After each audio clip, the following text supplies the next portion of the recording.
This is the voice of the Report of the Week, signing on.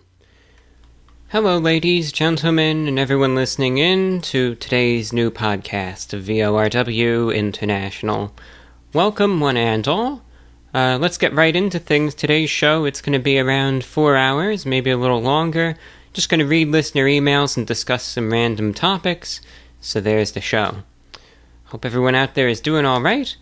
As always, for those of you who are tuned into the broadcast on YouTube, I do want to direct at least your attention over to the video, because we have a couple lovely pieces of fan art that are featured here for your viewing pleasure, and I would like to credit the artists.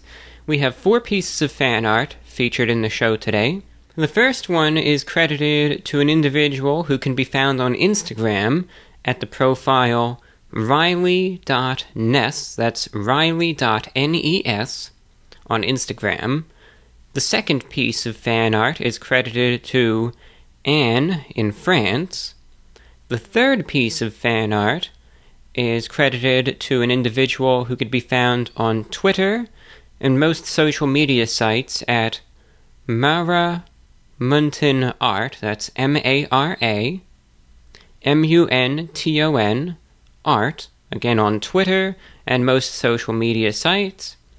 And the fourth piece of fan art is credited to an individual who goes by the name MT, also found on Twitter at Relentless Resilience, that's one word, Relentless Resilience, on Twitter. If you are feeling artistically inclined and would like to submit a piece of fan art for future broadcasts, it's very easy. Make any piece you want, any style, do whatever you want, and then just send me the piece via email as an attachment to vorwinfo@gmail.com.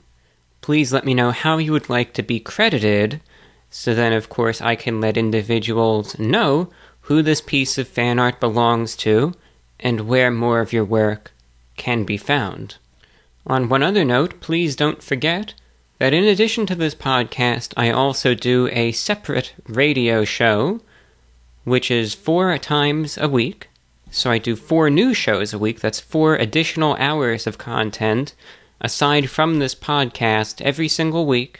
It is broadcast on Shortwave and AM stations around the country, and in this program, I discuss topics and subject matter, whatever it is that I want to talk about, and I will often delve into things that I don't feel I can talk about online due to various rules and guidelines and terms of service, censorship, etc. So it's really a platform that I could use to discuss what I want, play a little music, have a good time.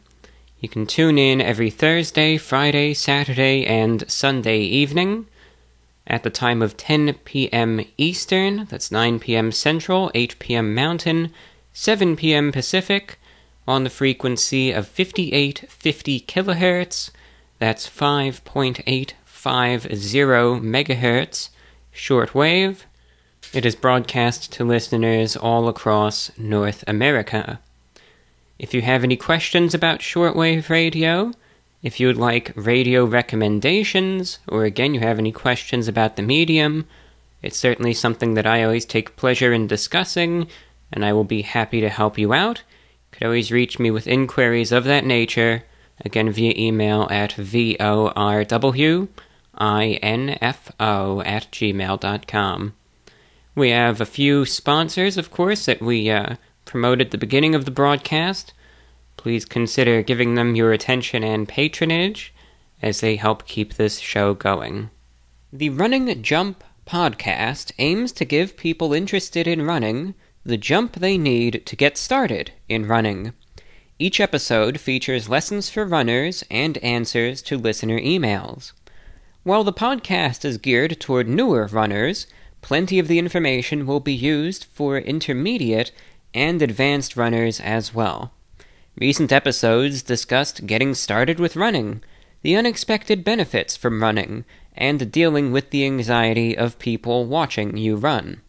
The Running Jump podcast can be heard on all major podcast platforms, including Spotify, Apple Podcasts, Stitcher, Podchaser, and Audible. Give it a listen if you are interested in picking up running. Once again, that's the Running Jump podcast. Make sure you check them out. Have you ever found yourself lost in the woods? Forest to your back, and the rugged peaks of Mount Rainier looming over you? If so, you might have found yourself in the tiny little town of Wilkeson, Washington. If that's the case, and you find yourself in need of refreshment, step on into the doors of the Carlson Block, where the proprietors will make certain to satisfy every desire for food or drink. Serving the finest naturally leavened sourdough pizza one could seek to find, and the coldest beverages fit to consume. Do you like cheese? They pull it every morning. Do you desire crispy, curly peps? Theirs do. Do you enjoy spicy fennel sausage? They mix it every day. Using only the finest local organic produce and flour to make their pizza, it's sure to satisfy. The major regional daily, the Seattle Times, declared the Carlson Block to be the best pizza in the state of Washington. Let your taste buds decide. So when you find yourselves lost in the woods and you're in need of a hot meal, you might not be too far from the Carlson Block, where strangers are treated like family, and families come to enjoy each other. Check out their website, www.carlsonblock.com, that's CarlsonBlock.com, carlsonblock.com for more information, and also check out their Instagram page at Carlson Block on Instagram, or at Ian Niles Galbraith, that's IANNILES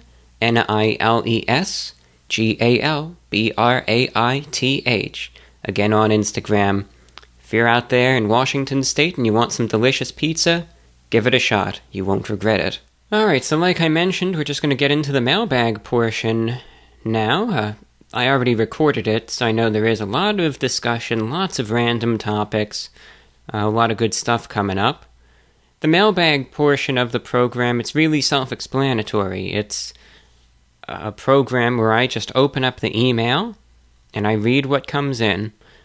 Now, of course, I can't get to every single email due to the volume of correspondence that comes in, but I think you can tell by the fact that I'm going to be spending 4 hours on this that I certainly try to get to whatever I can. There is no set format, there is no set topic. So, the way this works, if you have a question, you have a comment, you have a topic suggestion, is there a question you have for me? Is there a topic you'd like to hear me discuss and impart my thoughts on? Is there something that you would like to share your thoughts, views, opinions on? Is there something you'd like to share with the listening audience? It can be anything. It's an open forum. It is a blank slate. You can discuss whatever it is you want. You have the absolute freedom to do that. The concept of this program is very simple, but it only works if people write in. You can reach me and submit a piece of correspondence for the next program via email at vorwinfo@gmail.com. Once again, that's vorwinfo@gmail.com. And on one final note, I want to give a word of thanks to everyone out there who sent in a deluge of angry emails. Because this show came to you a week late, you made it a whole lot easier for me to make decisions about this show and what I want to do with it going forward. Now let's step outside and read some emails from folks whose listenership is valued. Alright, good morning. Out here today, at least in the morning, doing some recording. I thought to myself, well, I know the last time I was out here, the feedback was actually better than I thought it would be. And I guess this is one of those instances where you have a different view of it while it's going on, It doesn't necessarily match the result. Now, by that I mean, as I was out here, I guess it was a couple weeks ago now, doing some outdoor recording work, I thought that the environment was very hostile in terms of in terms of what I thought the outcome was going to be, because I can hear my own voice. To me it sounds very tinny, very echoey. It just doesn't sound like there's good acoustics at all. And then of course you have the background noise to deal with, which in my case sounds, or at least sounded, extremely overwhelming. You had this discordant noise of the traffic, and the wind, and wildlife, and all of that, and it just sounded like it was just too much, and I thought to myself, how on earth could anyone listen to this and find it enjoyable? So recording that segment, again, this was a couple weeks ago, felt extremely tedious. And believe me, in terms of editing that, there was so much, so many pauses, so many points where I just stopped for like 5 minutes because, again, it felt like I was just wasting my time out there. So, I mean, I was sitting out there, it felt like I was there for 2 hours recording, only to edit everything together and have maybe 15 minutes of workable, presentable audio. And the reception to it by the listening audience was surprisingly good. People said, oh, I really enjoyed it, I wish you were there longer, etc. So I didn't realize that. I thought to myself, wow, I guess I didn't see that coming. So here I am again, giving it another shot.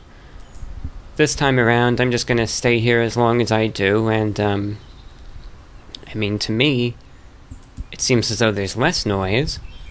This microphone is very highly directional, and things are just quieter in general. There isn't as much wind, isn't as much traffic. You can still hear the birds a little bit, at least I can. I don't know if you can at all.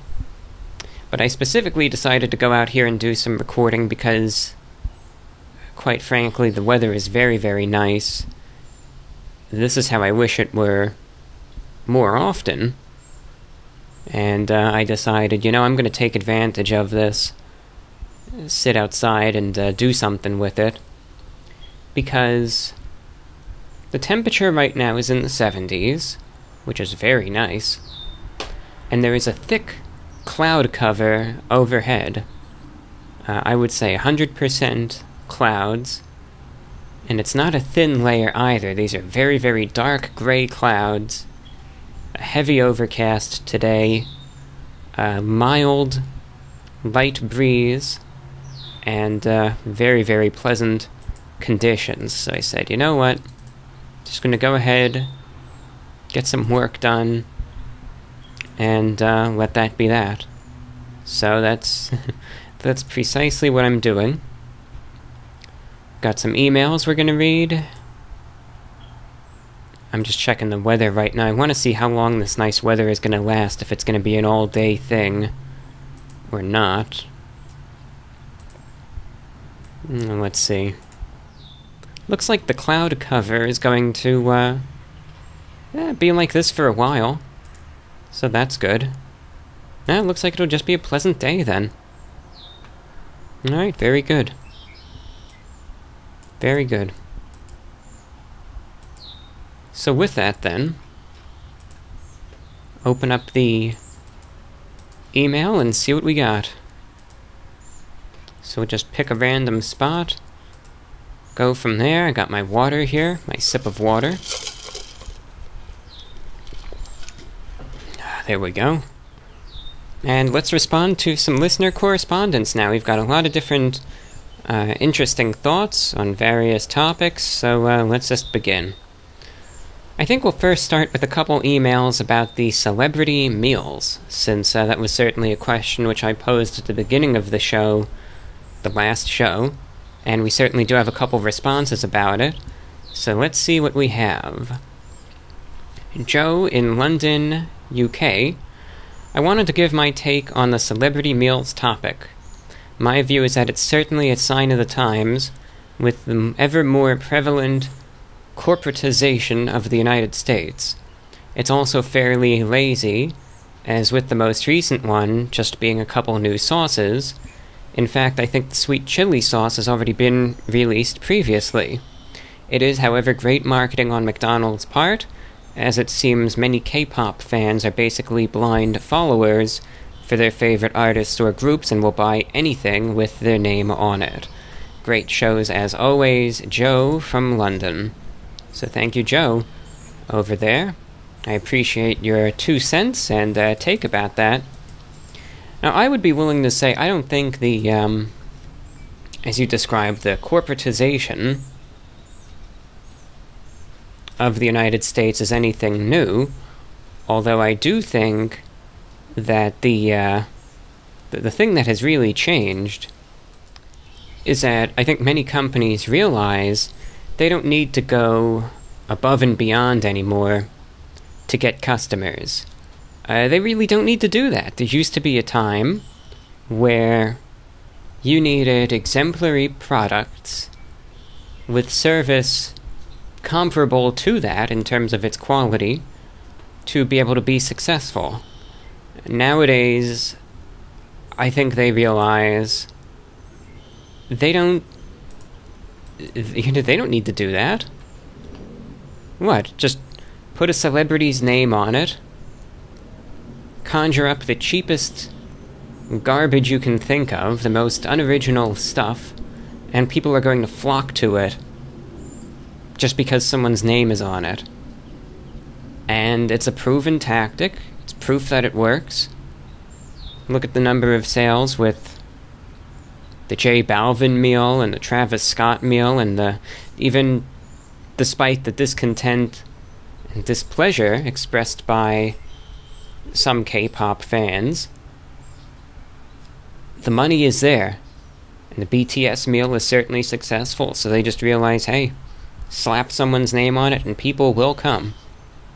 Now here's what I will also say. You know, I know you might think that the BTS meal is low effort, but you haven't seen anything. If you look at what the Travis Scott meal and the J Balvin meal were in comparison. The J Balvin meal was just a Big Mac with fries. There's nothing new there at all. It's literally taking an established menu item and saying, hey, this is what J Balvin gets, and people rush over there to get it as if they've never seen a Big Mac before in their life. And the Travis Scott meal was just a quarter pounder, which, with some added lettuce and bacon, which you could do any time otherwise. So, that's just what... I don't know. That's just how I see it. I think you can kind of tell I don't necessarily have the most positive view of the celebrity meals, but despite my own criticisms toward the meals and the concept, evidently they are extremely successful, so they're doing something right anyway. Thank you for your comment. Stephen is checking in. I figured I would throw my thoughts into an email because it's not often that people actually think about these sorts of promotions on a much broader scale. I try to remove any sorts of thoughts around fandom/hype when looking at something like this, just some musings. Number 1. Am I a target market/segmentation? No, clearly not. 34 years old, likes fast food, but has no interest in the music-food crossover. Number 2. Is the food interesting? No. So it really boils down to McDonald's cashing in on K-pop hype, while promoting their new US sauce releases. I also think it's weird that the entire collective of BTS is just medium nuggets and fries, implying that they're just one amorphous brain trust of McDonald's orders.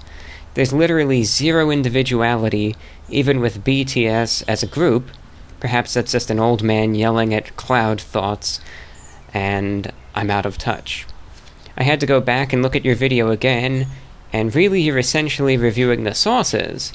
I saw a commenter state something that I love, which is, quote, "We added an ingredient to sauces that already exist and slapped a new label on it," unquote. I disagree with you on the point of just adding an ingredient to a burger and making it not interesting, when essentially the same thing is done with those sauces. They're pretty much one in the same, other than McDonald's isn't taking as much risk releasing new sauces alongside a promotion with a super generic meal. If anything sticks out to me about this celeb promotion, it's that it's just marketing genius, as the net new sauces are not something, unless I'm mistaken, that existed before, even in international markets. So that begs the question, what did BTS dip their nuggets in before that? Does BTS even eat McDonald's? You can see the marketing department in McDonald's planning for this. Release a meal with some extra additions to a burger, dip fries in X current sauce, remove something from burger, add common but not commonly ordered item McFlurry, ultra-generic meal plus new products with a twist. Where's the person getting a Big Mac and one of their newer chicken sandwiches, mashing the two together with extra Big Mac sauce? That's weird, and something I'd be into. At the end of the day, me analyzing this is why I'm not in their target market. All the best, and I hope the video does gangbusters, Steven. So thank you for your thoughts, and I certainly understand your point in terms of the disagreement that the sauces are essentially one and the same with the burger and a new ingredient added, and that it's really the same thing done. The reason why I just disagree is that, for instance, with the Travis Scott meal, I could go to McDonald's any day of the week. I could even go right now, even though the Travis Scott meal is not and has not been on the menu for a while, and I can go and I can get Travis Scott's burger, no problem, right? I could have done this years before this ever existed. Get their quarter pounder, an iconic sandwich, and add on some lettuce and some bacon. And there you have it, you know, the Travis Scott burger. So that's something that I always could have done, whereas with the BTS meal, I couldn't go to McDonald's any time before and order the sweet chili or Cajun sauce. You know, I just wouldn't be able to do that. I could say, could I get it? They would say, we don't have it. I don't know what you're talking about. It's not available at this McDonald's. So that's just where my own disagreement comes from. If I were able to get this sauce beforehand, I would say, absolutely, it's no big deal, it's the same thing. So that's just why I say, well, at least with the BTS meal, you can get something that they heretofore had not. So that's just where I'm coming from there, but certainly I do understand why you're saying what you're saying. But again, I do agree that these meals are more about marketing than they are substance, and it's all about selling the point with a big name on it. And like I've already said, it clearly works. People flock to it, they love these meals, and I think there will be more. But at the same time, I don't mind the meals because, let's be honest, they're good for the channel. And with this YouTube channel being my bread and butter, certainly these meals are a good thing for me because it helps keep the channel going, it keeps it alive, and it, it brings some new folks to the YouTube channel, so this certainly does help. And while we could offer our criticisms, like I said, they work. Right? They clearly do. And looking at the statistics, it's clear that there was a lot of interest in the BTS meal. The video that I reviewed my review video, I should say, about 850,000 people saw it. So, clearly there is that level of interest. Thanks again for your feedback. Let's get to 2 more celebrity meal emails, and then we'll get to some other topics. A short comment from Dave in Pennsylvania. I didn't see a celebrity meal. I can't stand a single celebrity and would never buy their meal or anything else they promote. Nobody should, in my opinion. I find the whole concept absurd, but people eat that crap up. So that's from Dave in Pennsylvania. And finally, one more celebrity meal email to get to. Let's take another sip of water. Ryan is checking in.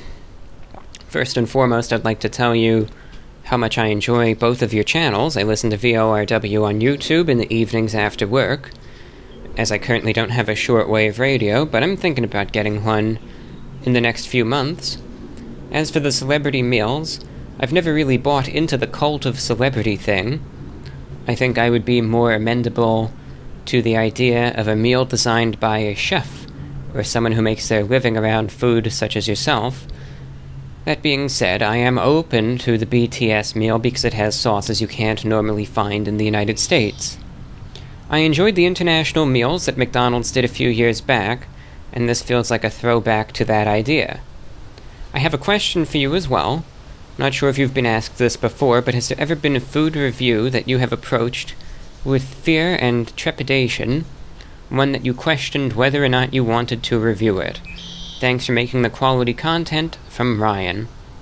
So thanks, Ryan, for your feedback and thoughts on the celebrity meals as well. A food review that I have ever approached with fear, trepidation, maybe some hesitancy. There certainly are a couple, but most of the time I try to just view the item with an open mind, but obviously there are occasions where I can't help but, look at it and say to myself, oh boy, One recent example, I wonder if you can hear that crow. Let's see. Maybe. If you do, that's fine. Interesting birds. But one item, the most recent one I think that I had a degree of trepidation toward was the Arby's Spicy Greek Gyro. That easily is one of the worst ones in recent times. At first, I wasn't really... I thought it was going to be pretty decent. I mean, Arby's, they have the meats, right? So, they... how can you refute a claim like that? But after number one, the first thing that was just a little weird to me with that review, I recall, was the uncertainty about what sort of meat was actually in the Gyro, and their reluctance to disclose what should be an obvious revelation. So that was a bit strange to me. Now, I figure it had to have been some sort of lamb blend, but still, you would think for a place that serves roast beef and all that sort of stuff, they would just be more forthcoming. Instead, it was like this mystery meat, which is just a little weird. But what really did it to me with that review was when I opened up the wrapping and just saw the plethoric quantity of sauce inside the Gyro. I was truly disgusted, and I had to take my suit jacket off because it was just that bad. But that was certainly a review that I really didn't want to eat it. I had to, this is just what I do, but it certainly was not an enjoyable experience. So that was one recent example. But looking past that, most of the items, again, I view with an open mind. The first time I ever tried the McDonald's McRib, back in 2018, I didn't know what to think of it, so there was a little bit of uncertainty in my mind, but it turned out to actually be pretty good, so that, I kind of dodged a bullet there. Let's see, what else we got? I'm just kind of digging through some recent reviews. Most of the other stuff is again, I just go in with an open mind. Some of the Taco Bell stuff can be a little iffy, because Taco Bell, it's like people either they love it or they hate it, and I hold a kind of like a middle-of-the-road opinion with Taco Bell. I know for a fact that Taco Bell is extremely dependent on the quality, of the preparation. And granted, we all know that the meat from Taco Bell, it's really just frozen stuff in a big plastic bag that gets warmed up, and that's it. It's not, don't think for a second that it's actually made fresh there or anything. But it just depends on what you get. And that makes the difference between decent, of course, Americanized Mexican food versus absolute slop in a tortilla. And it's always a coin toss. Each time, it's always a coin toss. So that variability, it's always like, well, what am I going to get this time? It's either going to be outstanding or it's going to be terrible, because it's always one or the other. And, well, what's it going to be this time, So I don't know. There's always a little bit of hesitancy sometimes when I'm trying something out from Taco Bell. But again, you have the Taco Bell diehards, and then you have the people who hate it. There's not too much middle ground there. So Taco Bell can be iffy. And one other review that I remember that I was a little iffy about, just because I'm not a big consumer of this, not that it was actually a decent product, but Chick-fil-A released mac and cheese, and I'm just not a fan of mac and cheese. I mean, I'll eat it, of course, but it's just not something I get all the time. So, it's just sometimes like those real messy things. Same thing with like cheese fries and stuff. I normally just don't get that. That's just how I am. But again, it's for the sake of the review. I always tell myself, look, let's just see if it's good or not. Put any judgments or reservations aside, and, let the viewers know if it's good or not. That's your job, so keep your head up and do what you need to do. So that's how it usually goes. So thank you, though, for your question. Certainly there are. It's not like I just look at anything and, like I'm some sort of robot or something. My eyes lock onto food, eat, must be good. And, no, it's not like that. Of course I have my reservations, but I just keep that for the most part, unless it's strikingly obvious. I just try to block it out while I'm doing the review, because, I try to be unbiased. So, that's what we have there. Thank you for your question. You know what? Let's go to one more topic. I guess response to the topic of celebrity meals. This one I like because it's from a listener in Malaysia, where it seems as though the BTS meal was exceedingly popular. And if you only watch what people on social media are saying, you would think that every single living, breathing individual in Malaysia has to love the BTS meal. As a matter of fact, in terms of the BTS meal, there were large audiences who tuned into this review from overseas, which is sometimes not the case, at least in terms of the specific countries. The amount of views of that review from viewers in Malaysia, for instance, it was about a 400% increase compared to most other videos I do. Same thing with viewers from the Philippines, Indonesia, Singapore, South Korea, and India. So there were huge increases in viewership of that video from especially South, East, and Southeast Asia. Very interesting.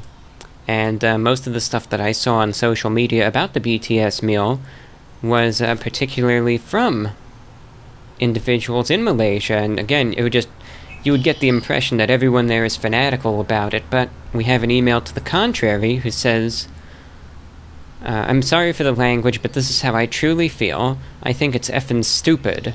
No company as big as McDonald's would give an S about any musician, no matter how big the musician is.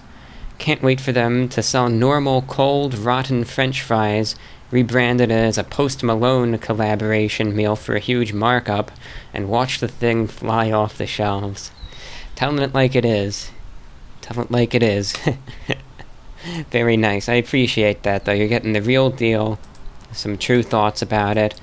You know, it is very interesting, though, as you can see by the responses on the celebrity meals.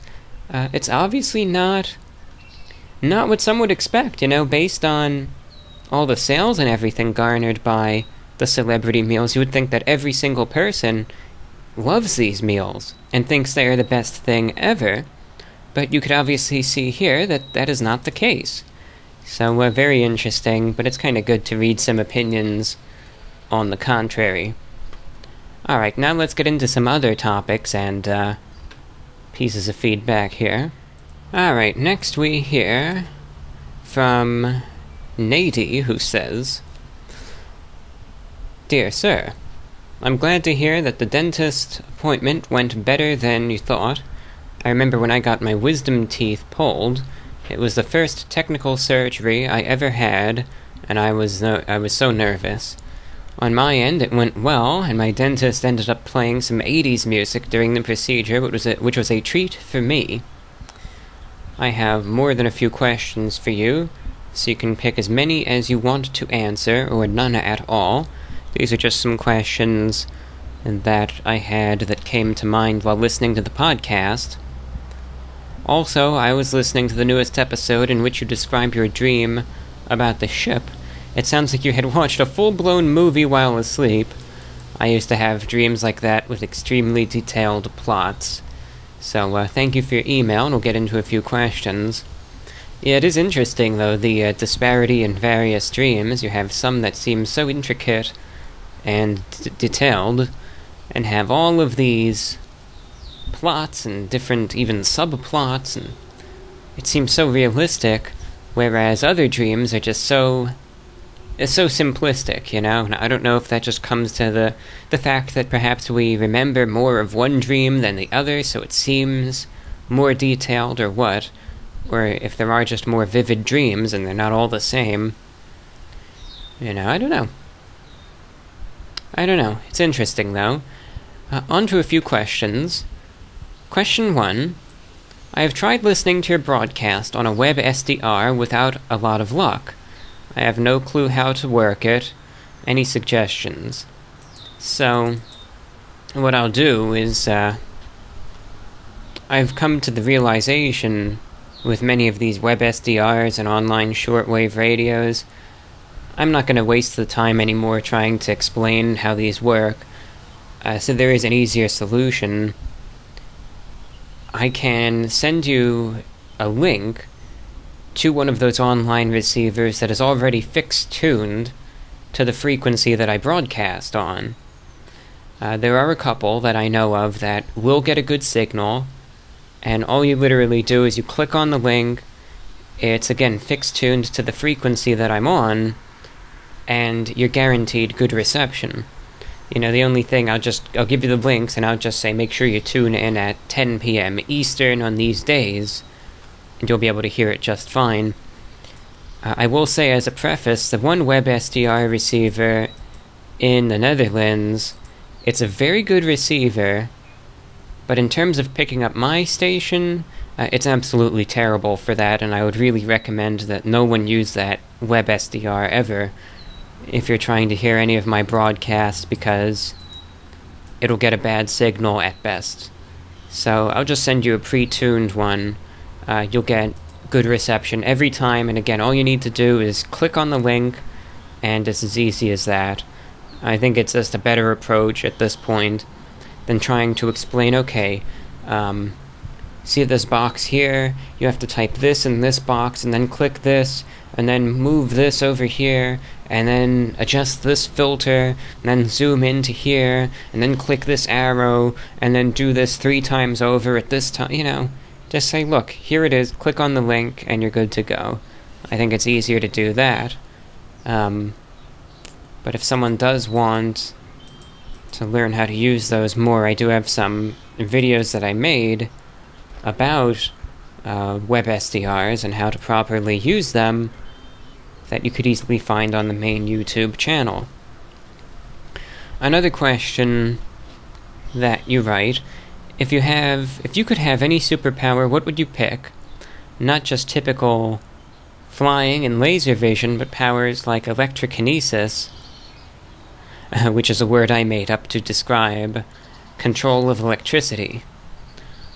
So in terms of superpowers, I would go with invisibility, just so I can kind of go out and not be bothered by anyone, and can just kind of, you know, can just go out and go to crowded areas and not have to worry about other people harassing me or whatever.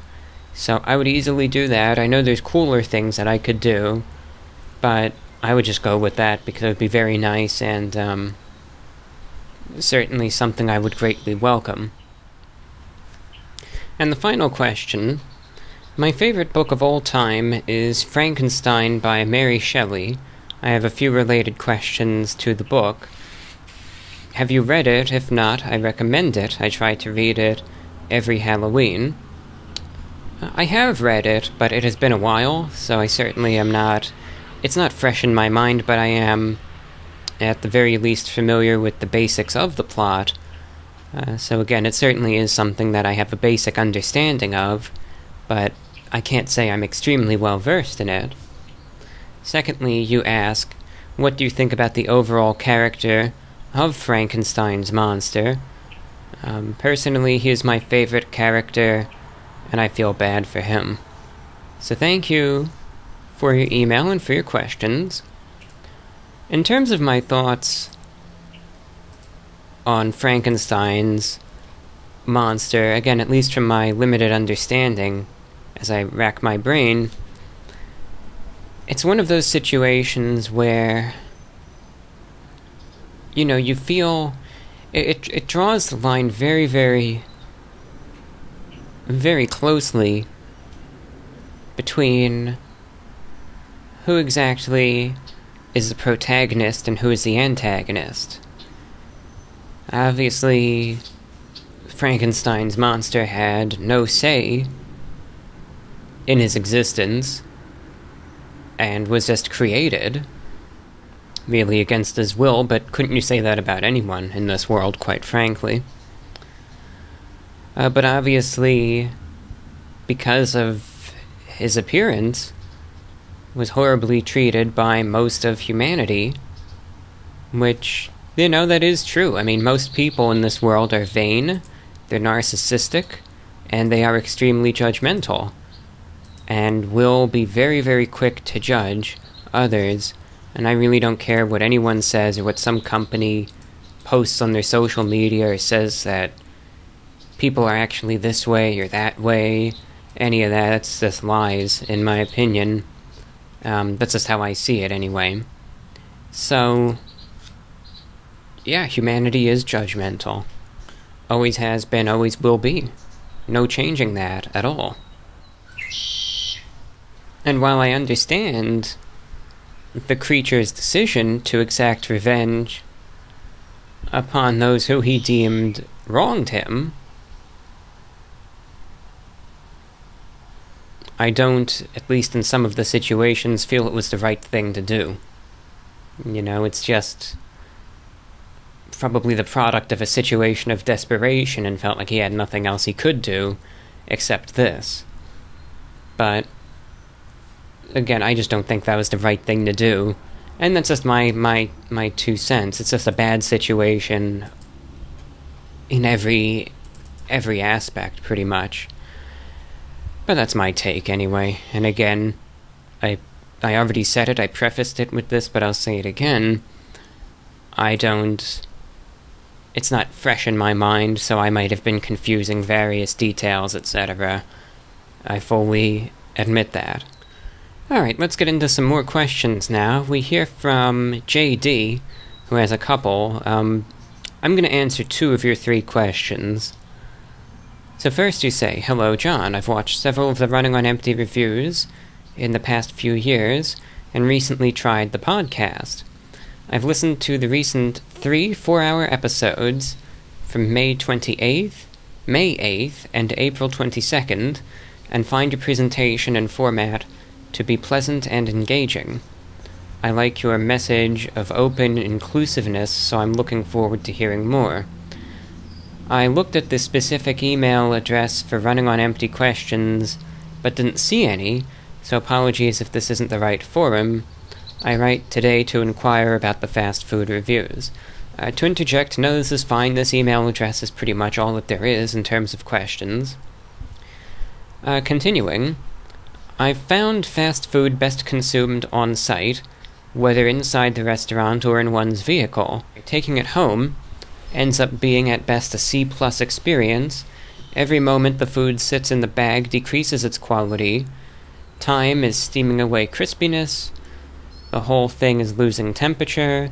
An order of fries you pick up at the window and munch on a minute later while parked are going to be superior to ones you consume 15 minutes later or more after driving home. Whether or not the food has traveled affects quality and therefore is a component of the score." So question 1.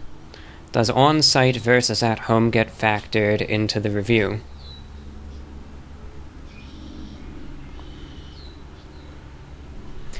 It does, and oftentimes I just split the difference and take it into account.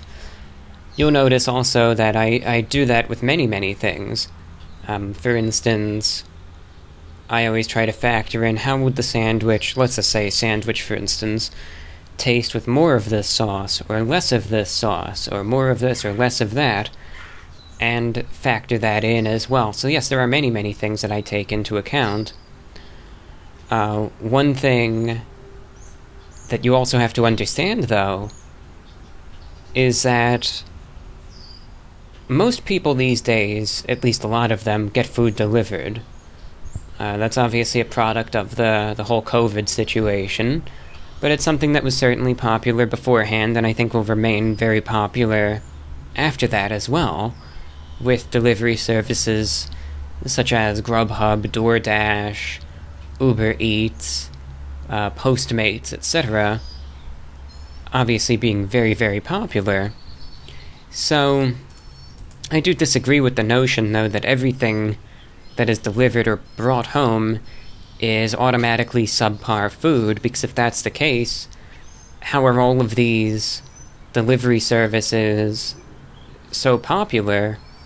How is even pizza delivery, which is a concept that has existed long before the COVID situation, how is that even a thing then, if people are getting subpar food? I think obviously freshness does affect the quality, but I wouldn't say it necessarily degrades it immediately to a C+.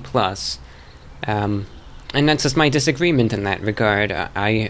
I've gotten so many things delivered, I've also gotten them fresh on site, and yeah, there's a little bit of a difference, but again, I don't think it's as big as you might contend, but that's fine. Obviously, though, delivery and all of that is a reality these days. Lots of people still prefer that, and that's where that stands. But all these things are taken into account.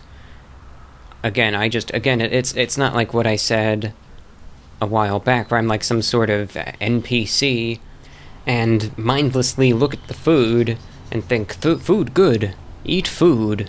You know, there's many things in the background that go on, and I try to take into account.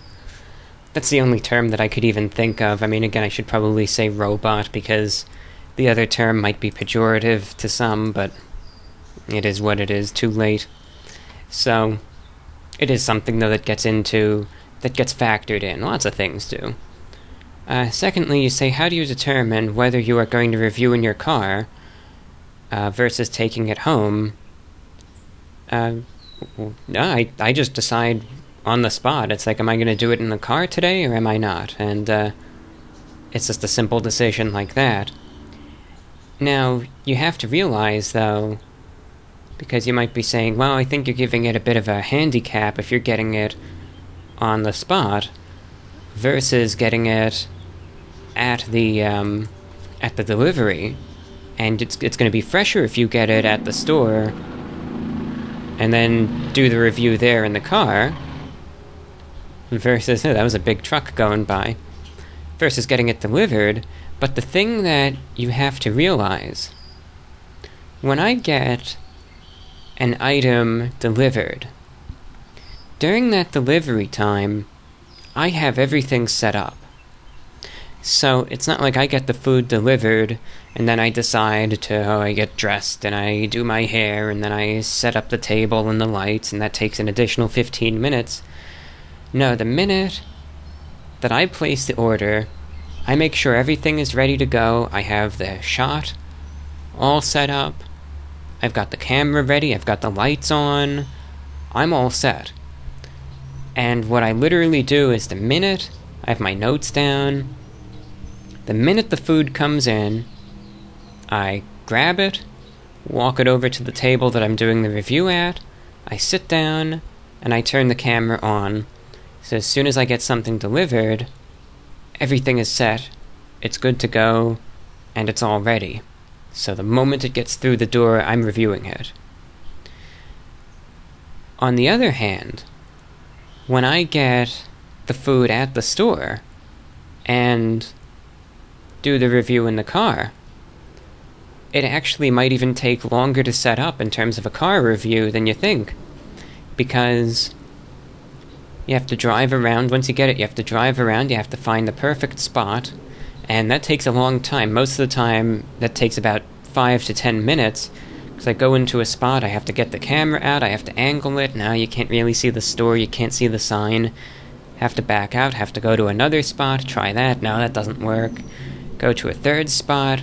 Now, alright, this fourth one looks prominent. Then someone else takes it, so I have to circle around again and find the next best one. Then you finally do that. Then you set it up. Then you have to assemble everything. You have to get the napkins out. You have to make sure everything is good. You have to make sure the lighting's good. You have to angle the camera just right. Get the seat adjusted, sit up. Then I always gauge the scene and make sure that there's no one around that seems like they're going to interfere with the review. That's an additional 5 minutes. And the whole process after I get it at the store tacks on about 20 minutes. So already the food isn't oven fresh, as one would envision, and it's probably about as fresh as it is if I get it delivered. So there's not really much of a difference as one may initially think, but certainly some interesting questions looking into the details of some of the reviews that I've done. So thank you for your questions. Always appreciate them. Jake is checking in, said, I was wondering how your experience on Tosh.0 was. To me, it was like he was poking fun at you. What do you think? Thanks. So thank you, Jake. Number one, I want to recommend a video to you and to anyone who is interested in that. And let me find the name of it, because I just want to I don't want to recommend you the wrong thing. Let's go over to the channel here. Type in Tosh.0. So there's a video I made about 5 years ago, March 2nd, 2016, aptly titled, My Experience on Tosh.0. And it's about 13, almost 14 minutes long. This is when it was fresh in my mind. This is when it was really at the forefront of everything. This is right when the episode was released. I would highly recommend you watch this after I answer the question, because of course with time certain specific details fade, and I think in terms of accuracy that video is going to be more accurate than the response that I give you now 5 years later, but overall the gist of it is the same. But again, I would recommend you check out that video. So, Tosh.0, let me give a little bit of background for those of you who don't know what that is. Let's go to Wikipedia and let's get the description of it. Tosh.0 is an American television series that aired on Comedy Central from June 4th, 2009 to November 24th, 2020. The series is hosted and produced by comedian Daniel Tosh, who provides commentary on online viral video clips, society, celebrities, stereotypes, and popular culture as a whole. The tone is based on Tosh's deliberately offensive and controversial style of black comedy, observational comedy, satire, and sarcasm. The show has reached number 1 in ratings for its time slot among men ages 18 to 24, reaching millions of viewers at a time. So, that's what it is, it's like a clip show where it's hosted by the comedian Daniel Tosh. They look at viral videos, he kind of makes fun of them, and then he invites the creator of the clip, or the star of the clip, back onto the show, where, sorry, I'm just looking at some guy walking around. Who knows what he's doing. Looks like he's really chewing someone out on the phone. I've been watching this guy for the last half hour, because I'm sitting here outside, and of course I have a view of other areas. There's some guy just pacing back and forth, the phone up to his ear. Like he's really just ragging on someone. I don't know. A very stern phone call, it seems. It's just distracting, but it's fine. He can do what he wants. So anyway, then the creator or the star of the clip in question is sometimes invited onto the show. They do some sort of comedic segment there, and sometimes he'll interview the person, and again, they'll do something funny, and that's that. But it's a comedy show, and granted, whoever is on the show is the butt of the joke, right? That's just the way it is. Now, I think a lot of folks might say, well, knowing how you are, that's not really like you to be on a show like that. I mean, it seems like you try to have a more serious approach to your content and what it is that you do, so why would you allow yourself to be on a show where all some guy is going to do is make fun of you? I mean, I thought you usually talk about the trolls and all of that, so it just seems weird that you would allow yourself to go in and, again, get made fun of like that, especially on a national stage. So the reason, here's a little bit of the backstory. I had been approached for years by Tosh.0 before then. Ever since 2013, when the one review of mine with the pan pizza got some attention, I started getting emails from Tosh.0, and for a while, I just ignored them. I ignored them in 2013, 14, and most of 2015, because again, at that time especially, I didn't have much interest in terms of growing the channel, doing all that sort of stuff. It just wasn't something that I was really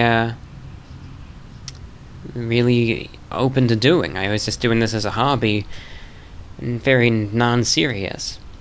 But starting in late 2015 and early 2016, I decided to try to start doing something with the YouTube channel and tried to grow it. And, if it was successful, that would be great. If it wasn't, I can't say I didn't try. So I started trying to seek out opportunities that could grow the channel, and of course, there was still that open invitation from the team at Tosh.0, and I thought, well, this is a national television program. It is going to expose this channel and content to millions of people, so certainly, even though I am going to be made fun of, this might be advantageous again, in terms of growing the YouTube channel. So, in late 2015, I kind of reversed my view and decided to take the opportunity. But I did so with a few caveats, one of which was never adhered to, and it's still... I don't have a negative view of Daniel Tosh, and I'll talk about that in a minute, but I never have. I've always liked him. He's a good guy, and it doesn't bother me one bit. But some of the production, it's just the industry. This is how it is. It's not like Hollywood doesn't have this reputation for no reason or anything. Of course they do, and this is just proof of it. But one of the caveats was that with the whole purpose of this channel, I'm tongue-tied, with the whole purpose of this television appearance being to grow the channel, right? What's the most important thing of this entire experience? To make sure the millions of people watching this can find the YouTube channel, and whether they enjoyed what they saw and they want to see more of it, or whether they thought it was the stupidest thing they ever saw and want to find something to laugh at, you want to give folks the opportunity to be able to find it, and find it easily. So the condition that I even appeared on the show was to make sure I would be credited, and that individuals would be able to find the YouTube channel. That at least a couple times I'd be referred to as either the Report of the Week, or Review Bra, something that people at least could recognize and find. And those caveats were never adhered to, and I was never addressed by any sort of recognizable expression at all, at any point in time, verbally or in writing, in the entire episode, and anything that I did say that tried to do that was edited out, because the whole interview with Daniel Tosh was about an hour long, and only a couple minutes of that was ever even included. So, I feel like I kind of got the short end of the stick there, and they didn't adhere to their side of the agreement, but guess what? You know, that's Hollywood for you. That's how they are over there, so beware. Beware. This isn't anything new. They have that reputation for a reason, and that's why it is this way. But again, that doesn't deal with Daniel Tosh or any of those folks. This is just the behind-the-scenes stuff that kind of left a bad taste in my mouth. Interestingly enough, though, some people incorrectly say that the only reason your channel ever grew was because of Tosh.0.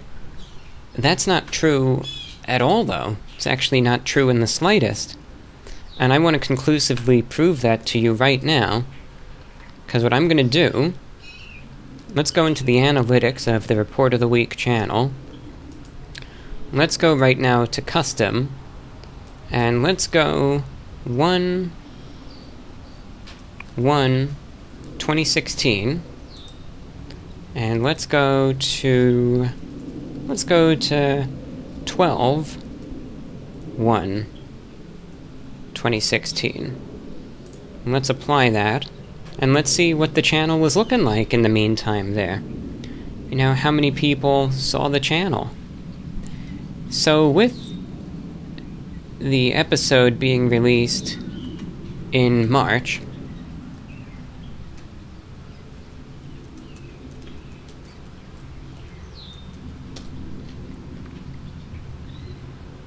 March 1st, 2016, if this notion that the channel blew up after it is correct, you would expect a huge bump in views during that time. And guess what? There is no bump. The only times the entire year when there were bumps, there was one time in June of 2016 where I got 145,000 views in a day. That was from a meme on Reddit. On October of 2016, there was a time where I got 1 million views in a day. That was also from Reddit, from a meme posted there.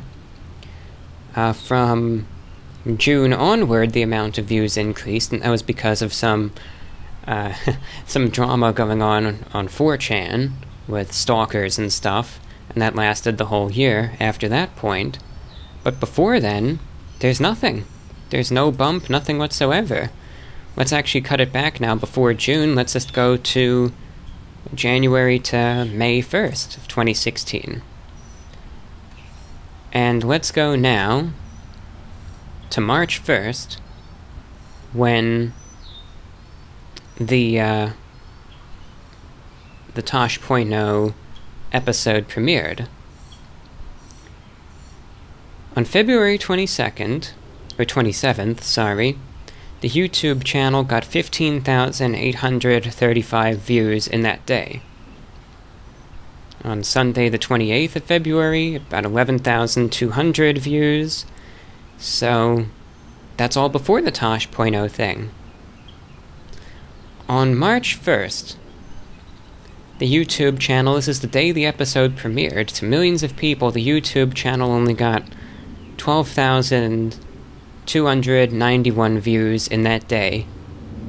Only 1,000 views more than on Sunday the 28th of February, and less views than Saturday the 27th of February. So what does that say? There's really no discernible increase whatsoever. On Wednesday, the next day, March 2nd, okay, it went up a tiny bit to 15,700 views, but again, that previous Saturday got more views than that. And then it sharply dropped to 8,000 views in the day on Friday, March 4th, then down to 5,000 views a day on March 10th, and remained low after that. So there was no impact in the viewership whatsoever from the Tosh.0 episode, and even less in terms of subscribers. And I remember I kept track of comments after it was aired, and there was nothing. No one even knew how to search the channel afterward, because it was never mentioned, so it had no impact on the growth of the YouTube channel whatsoever. And that was the whole point of why I did that, so that was a bit of a bummer, but the experience on the show itself, I have nothing but good things to say about. If you know what it's all about, you know that you're not going to be there for a serious interview, you know that it's just a comedy show, so you're not going to be misled at all. You know that you're going to be there to make fun of, so there's no surprise. I knew that I was going to be in for... I was going to be getting the treatment, so to speak, but there's nothing to pitch a fit about, because that's how it's supposed to be. I will say, though, that Daniel Tosh is a great guy, and everything that you see on the show is an act. It's a persona. That is not like how he is off camera. The whole Tosh.0 thing is an act. That is his on-camera persona. When the cameras are off, he's a fantastic guy. He's actually extremely friendly. I remember I was talking to him at some point during the interview, because he said, oh, since you're in California, you ever get the chance to try In-N-Out Burger? And I was honest with him. I said, no, I can't, I'm only here for this one day for the film shoot. I really wanted to, but it's just not going to work in terms of the itinerary and the schedule and all of that stuff. He stopped the interview, he stopped the show, and he said, look, I really want you to try this. After this is all done, I'm going to have one of my assistants drive you over to In-N-Out Burger so you could do a review of it. I really want to make this happen. And he never had to do any of that. But he did. He's a stand-up guy. Another time, I remember during the interview I was talking to him and I mentioned something about the trolls and all that, and again he stopped, he switched out of his persona, and he was honest. He said, look, I know that a lot of people online can give you a hard time, but ignore those guys, they're there trying to bring you down, they're nasty, awful people, and just keep doing what you want to do, keep being you. And again, he never had to say that, but he's a genuine a genuinely good individual. He puts on this act for the camera, for the show, but he's not like that at all. And especially when you have that understanding that this is just an act, it's just for the camera, you're just playing around for the show, it completely changes it. So there was no ill will. It wasn't like he was actually sitting there bullying me. It's all acting, and that's just what it is. So, now, Tosh.0, Daniel Tosh, he's a great guy. I have nothing but good things to say about him.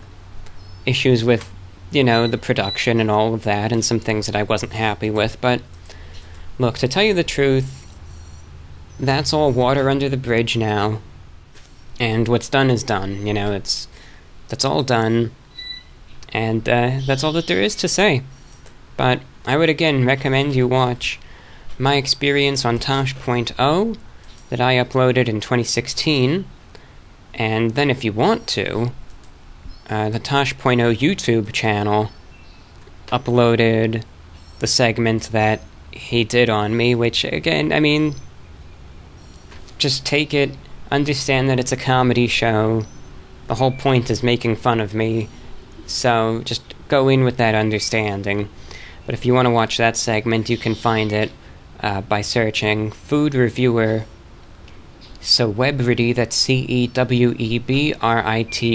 profile, Tosh.0, and you'll see it there. But again, the whole interview was about an hour long, and only a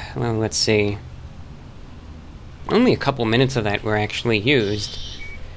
It was fun, though. They had a whole set. They made it look like I was in a Domino's in South Korea, and they did go through a lot of effort there. I wasn't actually in a Domino's or anything. This was all just a set in a Hollywood soundstage, so the whole thing is just kind of built up, and that's it. One funny thing that you'll notice in terms of the number one, in terms of the attire, the suit that they had me wear wasn't the one that I wore that day. You can actually find a picture of me with Daniel Tosh after the fact, and I'm wearing a gray 90s suit because that's what I wore in that day. They told me to wear a suit, so I did. But after I came in with that on, they told me that it didn't look. They wanted me to wear a giant, like one of those David Byrne suits, and they had trouble because so many of them, they said they looked too good on you. So they intentionally wanted me to put on a suit that's like 5 sizes too big, and that's why I'm wearing this gigantic suit. The shirt and tie are mine, but the suit itself was not, and that's why intentionally they wanted me to wear this giant suit. That was from their wardrobe department. It's probably sitting there on some sort of clothing rack, to this day, but that was not my actual suit. So that's just for the show. Again, the whole thing is a comedy show. That's why things like that are done. But secondly, the whole thing, takes place just on a sound stage. The one thing that it's just funny, I remember this. If you look in the back, as I'm sitting there doing the interview, you'll see they have posters on the walls in Korean, and it looks like you'll see to the right of me, there's one that's like this greenish color, and it looks like it's for some sort of hand washing or something. But you'll see they kind of messed up, and the Korean characters are sideways. And I remember they said, "Oh, don't worry about it, no one's going to notice that," as they were setting that up. And no one ever did, but I just thought that was kind of funny. There was actual pizza there, and the whole thing was really laid back. It was a real stuffed crust pizza that they had with kimchi in the crust, which was interesting. It was a custom-made pizza just for the show. And honestly, the pizza was good. I would have, if I were given the opportunity, I would have eaten more of it. But just for the sake of the show, they say, I'll just take 1 or 2 bites of it, and that's it, and then put it down. So that was all there was to it. In terms of Hollywood, a lot of it is so wasteful, because I was looking, that one pizza was all that we needed for the entire thing, but they had like 40 other pizzas just sitting there in case, I guess, you needed more takes, which was crazy. And I didn't see anyone eating it, so I don't know if they just threw it all out or what, but I hope at least, you know, the crew or something gets to eat all that pizza, because my gosh, look at all the resources there. So, just a few thoughts on the Tosh.0 thing. I certainly had my, view of it and my little issues here and there, but overall it was a fun experience, and certainly something to talk about, so thank you for your question. I think I'm going to read one more email, and then that'll be that for this recording session outside here. Then I'll move back in and do it in the more traditional sense. This is a short question, though. Coda is checking in. Hello, Review Bra, long-time listener. The more I listen to your radio broadcast, it gets me excited for radio broadcasting as a whole, and I just started listening recently to other international radio broadcasts, and it's been really fun, so thanks for getting me interested in the hobby. One question, do you ever play video games? If not, you should look into Fallout, as you might be interested in it. So this is a question that I get a lot. I don't play video games at all, really, and I'm just not a big video game person, but that doesn't mean that I'm completely against them or anything. You know, you do what you want with your life, you know, just be a good person. And if someone wants to play video games, it's fine. I've never been a fan, though, of the first-person shooters and the very graphically violent games. I just don't really like those, and I'm just not a fan of them. It's not me. I don't like the gore, I just don't like them. That's all that I can say. I'm not a fan of them, never have been. And I'm saying that as I've played a few of them before, and that's how I've determined it's not for me. So, I don't like those types of games. In terms of console video games, I played them as a kid. My first video game console was the Nintendo GameCube, and I played a good amount of games on that. I remember playing a lot of the Legend of Zelda ones. I played, let's see, Ocarina of Time, Majora's Mask, Wind Waker, and what was the other one? It was the Zelda game from like 2007 or so. What was it called? Let's look this up, because now I'm not going to be able to... Oh, it's from 2006, The Twilight Princess. So those are the Zelda games that I played for the most part. What were other ones that I played? I liked Pikmin. I played Pikmin and Pikmin 2. What were other favorites of mine? I liked Mario Kart, Double Dash. Luigi's Mansion was another one that I would play. Oh gosh, and there's countless others that I'm forgetting right now. Some of which are more obscure or more rare. Oh yeah, this one. I don't know how popular this one was in the US.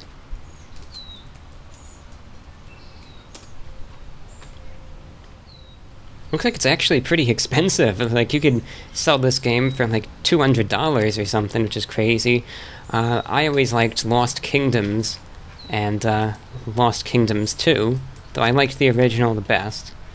Those are pretty cool. And there were a bunch of other games too that I played. Then after that I upgraded to the PS2, the PlayStation 2, where I played Ace Combat 4 and Ace Combat 5. Those were flight simulator games where you're like an Air Force pilot doing stuff. The original Star Wars Battlefront and Battlefront 2 were enjoyable. And those are my favorites. There were others, but those come to mind right away. And then I upgraded further to the Nintendo Wii, where my favorite game on that was SimCity Creator, where you can build and manage your own city. That was pretty fun. I tried to play some of the Call of Duty games. I didn't like a single one of them, and it just made my distaste in those sorts of shooter games grow. And And then that's it for me in terms of console games, so you can tell it kind of dies off around 2009 and 2010, and I've never played any since then. I will play some computer games from time to time, but they're all very, very dry. I'll usually just play puzzle games. I'll play the built-in Microsoft games, such as Mahjong, Minesweeper, Chess, Solitaire, and Spider Solitaire. So I'll play those. And the only other two that I'll play that are even multiplayer are RuneScape, which I actually haven't played that in weeks. It's just I've taken a break from that. And then the other game that I play from time to time is 8-Ball Pool on Miniclip. And there's two versions of the game. There's 8-Ball Pool, the mobile version, which is extremely popular. And then you have the online version. I prefer the online version. I like using a mouse to be able to line up the shots. And it's just more traditional and I like it, but not as many people use that. But the mobile one is like 10 times more popular. But I still go for the old school one, so I use the online 8-Ball Pool. And I go by the name TROTW Official. That stands for the Report of the Week Official. And I do my thing.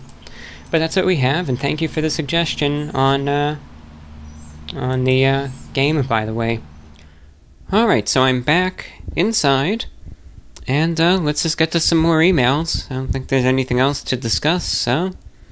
This email comes in from an anonymous listener. Hope all is well.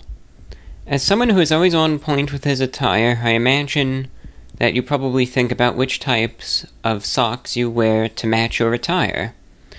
Are there particular types of socks that you prefer to wear, such as Argyle socks or crew socks, and if so, why? And is there a particular brand you like to wear? I recently came across Bombas socks that are super comfortable, and what is cool is that for every pair you buy, another pair is donated to people in need. Hopefully you don't have to deal with annoying sock lint too much. I appreciate any input you can provide, and I enjoy listening to your podcasts. Sincerely Anonymous. So we have ourselves a sock-related question. I did look up the socks that you suggested, or at least that you mentioned, the Bombas socks. I hope I pronounced it right. They do look comfortable, though it isn't something that I would wear, but they do indeed look comfortable. So in terms of socks and the types that I wear, there really are just two requirements, and that's it. I'm pretty broad in terms of what I will be willing to wear. In terms of brands or anything, I don't care. I'll just take whatever I can get. Lately, I've been wearing the gold toe socks. So the two requirements are this. Number one, they need to be in a dark color. Absolutely just a dark color, especially black. Black socks are my go-to because they are extremely versatile and can really be worn with any of the outfits that I wear. And I like that it is black and essentially serves as a continuation of the black shoe. And I like that. I am not about wearing bright socks or anything. In my personal opinion, I think that undermines the formality of the outfit, and I don't like that. So I just wear dark socks to match the dark shoes and the dark pants that I wear, and I just want it to essentially just be an even, smooth flow of color with nothing flashy to catch the eye, because I don't want that. So I always go with dark socks, again, almost always black, but there are occasions where I will wear very dark gray socks as well, but that is really the extent of it. In terms of patterns, a lot of the time I just go with solid color socks, although I am impartial to the classic Argyle, even striped or dotted, but again, as long as it's not obnoxious, the socks are just something that I wear to especially keep my feet warm and comfortable, and not to take away from anything else, not to really be distracting or eye-catching. Now the other requirement, and this is even more important, because I will not purchase a pair of socks if they don't essentially meet this standard, but I need the socks to be long. The socks that I despise are the ones that go only to the ankle, and, you see that from time to time, right? I think they're just called ankle socks. Ankle socks. They are, I think, mostly, I don't know if those are really formal, mostly I think athletic and whatnot, but certainly you have those. Then you do have the crew socks, which kind of go up really to the beginning of the calf muscle, and even the crew length socks are too short for me. The ones that I wear, and I don't even know if there's a name for it, but they go up further than that. They go up at least halfway up the calf, sometimes almost to the knee. And the reason why I wear socks that long is because, and this is just me personally, I think this just goes to show my personal level of conservatism, but when I sit down, I don't want to have any skin whatsoever shown below my waist. I want it to just be a clean transition from long pants to socks to shoes, and that's it, with nothing visible ever.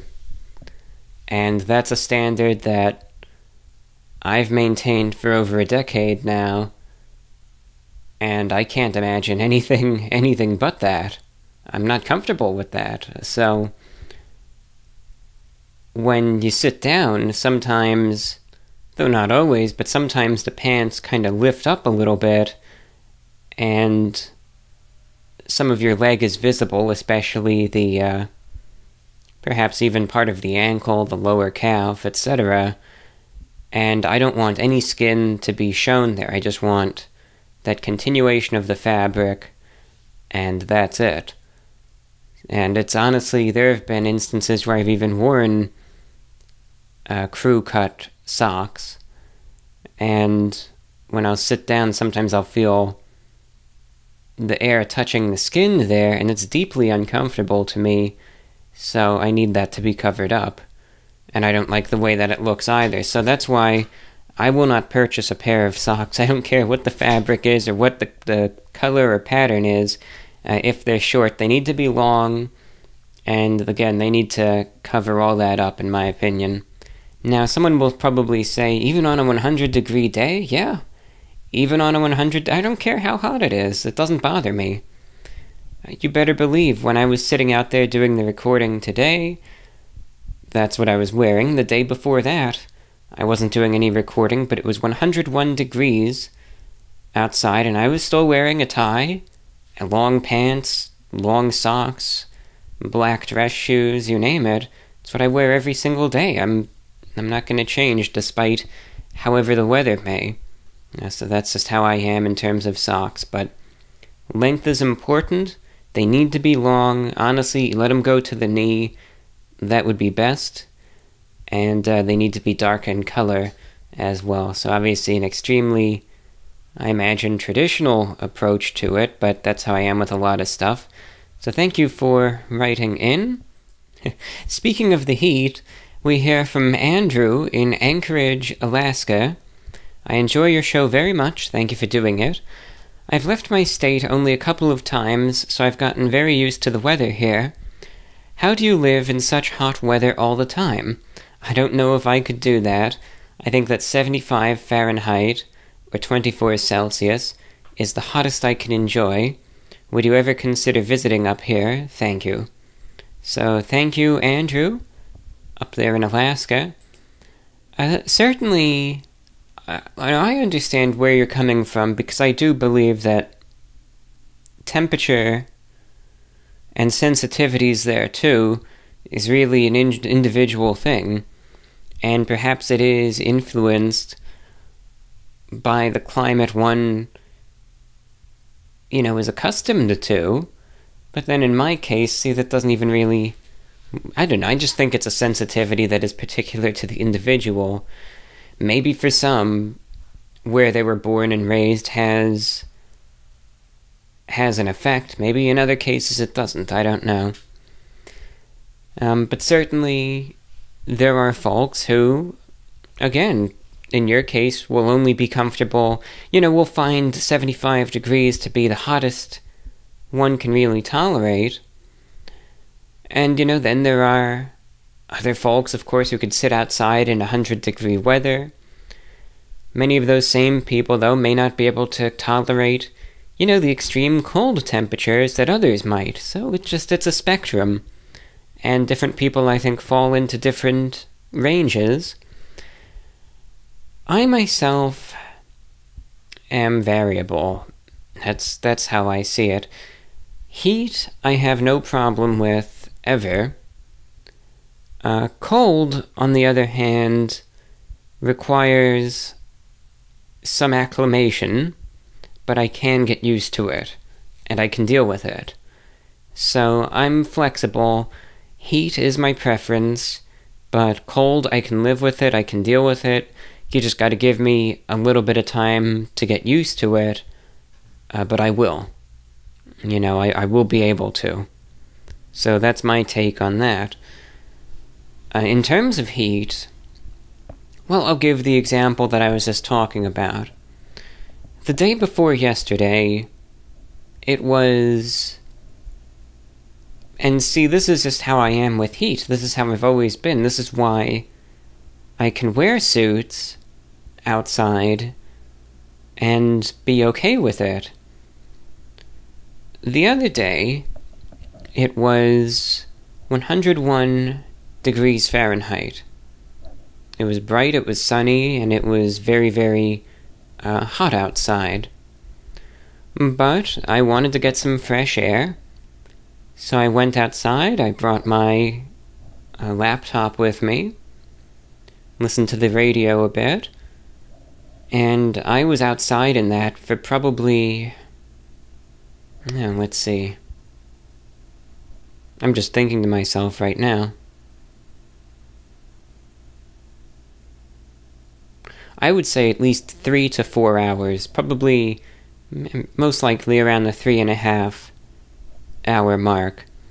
I was outside in 100-degree heat, and I was wearing, again, long pants, long socks, my black dress shoes. I was wearing a dress shirt and a tie. And I did have a cold drink, some cold ice water, and sipped away at that. And I was totally fine in that. I was completely comfortable. And another reason why I am comfortable out there is because I don't really sweat at all. I don't. I felt, after I came inside, after 4 hours, I felt my arms, I felt my face, I felt my back, and it was bone dry. There was nothing. So that's another reason I just don't sweat outside in that. Now, that's not to say, if I were out there doing labor-intensive work, I'm certain I would build a sweat, but simply by myself just sitting there, I'm not going to. So that's another reason. There's none of that to deal with, so it doesn't bother me.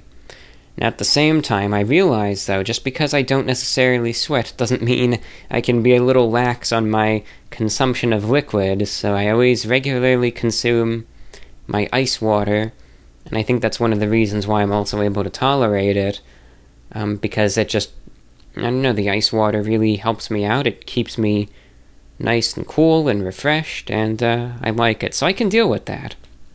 And that's why, the temperature here in Florida doesn't really bother me. Now, in terms of cold, on the other hand, again, I can certainly deal with that. I just need, if I am in a cold climate, after the first week that I'm up in a cold climate, I will be able to deal with it. And as proof of that, because I will put my money where my mouth is, I was up north during the first couple months of this year, and I was out there shoveling snow, in 20-degree Fahrenheit weather, even below that. I was out there at night. I think we was in the single digits, doing some snow shoveling and taking care of some ice and all of that, so I can manage that too. You get used to it after a while and it doesn't bother you as much. You just have to dress appropriately, layer up, all that, and it's okay. So it's just, I guess I'm flexible in that regard, and that's how I do it. Now, in terms of visiting Alaska, you never know. I'm not going to lie to you. I don't have any plans to visit Alaska anytime soon, but it is a beautiful state. It is most certainly beautiful. Although the one, and you would probably know this way better than me, one thing that surprised me, I guess about a year or two ago when I realized this, was I had heard, anyway, and maybe you can verify this or not, that during certain months of the year, mosquitoes can actually get very, very bad in Alaska. Now, it surprised me a little bit because a lot of folks, I think, don't make the connection between mosquitoes and a place like Alaska. But when you think of mosquitoes, you think of Florida and the swamps and all that. But I know it can get warm in parts of Alaska, and I've heard stories, at least, of these extremely massive clouds of mosquitoes, traveling across the tundra, etc. I'm curious if you can attest to its purported validity or not. So I'm curious if you have anything to say on that matter. Thank you for checking in. Audrey is checking in. Out of curiosity, how do you feel about 3D printing? I am a puppet builder, and this newer technology seems to be changing my professional landscape significantly. At a more mainstream scale, I recently saw a television feature covering the advent of 3D printed homes, massive printers being used to create homes almost entirely without skilled laborers. I would love to hear your thoughts and ruminations. Thank you for your time, and for continuing to share your work so generously. I wish you all the best from Audrey. So thank you, Audrey, for your email and for checking in. So, 3D printing. Now here's what I have to say, and you might disagree with this if you are a very, very strong supporter of 3D printing. So I hope you could see where I'm coming from here, even if it's a bit of an impasse, so to speak, in terms of viewpoints. The technology itself is rather new, emerging, and I would suspect rapidly advancing. I remember when I first saw a 3D printer, back in 2014, I think it was, the only thing it was even capable of doing is printing this little cube out of this cheap plastic sort of base, at least, this plastic-esque material. And it would take 2 hours to print this cube. And what would you do with it? You would do nothing with it, but that's what it would do. And it was still cool to see a printer create this, but, its capabilities were limited.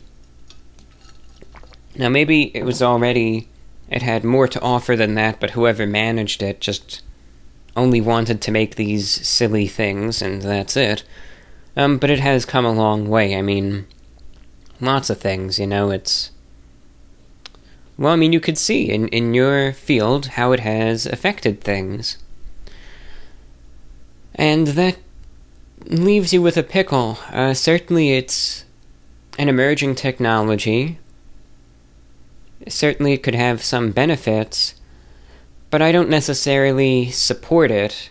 Look, I don't support it for this reason alone. Not that I don't like the technology. I think it's certainly interesting, but what I don't support about it is the fact that I think it's going to be a source of killing off jobs, and it's going to hurt a lot of people who put their blood, sweat, and tears into their craft only to get replaced by a printer. And I just don't like that. A lot of those changes I can't really say can get behind. It's an interesting technology.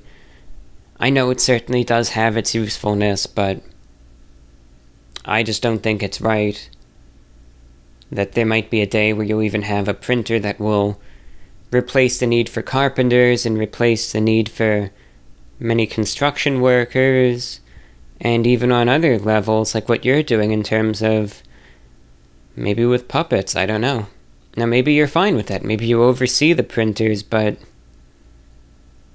I don't know. I don't like the concept of having these things coming along and, depriving people of their careers, their opportunity to do what they want in life and support themselves and their families, and, I just don't like that.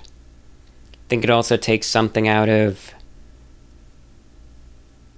having something created with care and passion, because I just don't think a machine is necessarily capable of doing that to the same extent that a person could. And it takes a lot of it completely removes that from a pursuit. And it's just something being manufactured, by a machine. It's not someone, like I already said, putting their blood, sweat, and tears into it, but I don't know. It's just one of the stupidest things I ever heard is when people say in terms of automation and how it's eventually gonna, take over the workforce, because believe me, one day it will. And people, in terms of the question, well, let's say when 3D printers take over the construction industry and all the construction workers are out of a job and all the carpenters are out of a job, and maybe it'll even replace plumbers and electricians, and they'll be out of a job, and you get self-driving trucks and all the truck drivers got the short end of the stick, and, etc., etc. The service industry ceases to exist with employees, and customer service doesn't either, and all this stuff. And it's like, well, what's going to happen to all these people now that they're out of a job? And then the stupidest thing I've ever heard is you have these people that so smugly say, well, you still need people to watch over the machines. I think to myself, you gotta be kidding me. I mean, you gotta be kidding me. Yeah, of course there will be people overseeing them. A tiny fraction of people. It's not going to be 1-to-1. Not a chance. I've felt this way for years. I think they're going to be shot down and left to rot. I think that's the way some people want it, quite frankly. So that's where my opposition comes from. The way I see it is that a lot of people, they have this view of it that it's got to be one way or the other. And there can't be... That's what I don't understand about so many things these days. It's always one absolute or the other, one extreme or the other. It's either this or it's that. It has to be this way all the way or that way all the way. There's no middle ground. Middle ground is evil, middle ground doesn't exist, and all that nonsense. That's what it is to me anyway, it's nonsense. One of my main ideals is observing middle. Now, there are many instances where I just do go completely one way or the other, But I also think that compromise is a very, very important facet of life. And I think that certainly could reasonably be applied in many situations, which would lead to perhaps the closest thing to a win-win. But so many folks just love, it's like it's got to be one or the other, and that's it. No room for anything else.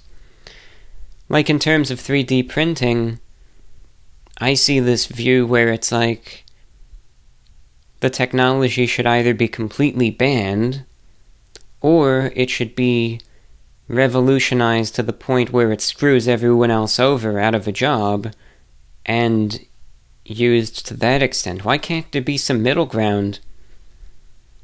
Certainly get it perfected, in certain ways, but maybe it could be used more akin to a sort of hand tool for certain parts, etc., and cut down on some costs like that. A way for certain repairmen and stuff to make quick parts right on the spot. That could certainly be useful, and other things like that, but not having to go as far as to kill off entire industries. That certainly is a useful thing. I don't think it should be done away with, but again, I've explained my frustrations, and these have been my long-standing frustrations in terms of automation and all of that. I've felt this way for a long time. But that's just my 2 cents. I always, nowadays, have to throw in the caveat. I'm not the one that makes the decisions, so what does it matter what I think on anything? Alright, next up we hear, this is VORW Radio International. Alright, and let's see what emails we have now. Let's keep it going. Let's go back to a thought on the celebrity fast food meals. Herman in Norway is checking in.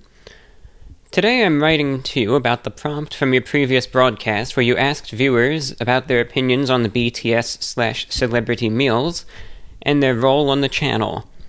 I've got 2 different opinions on the meals, one on what they could be, and one on what they actually are. In theory, they are a great idea for fast food chains and fans.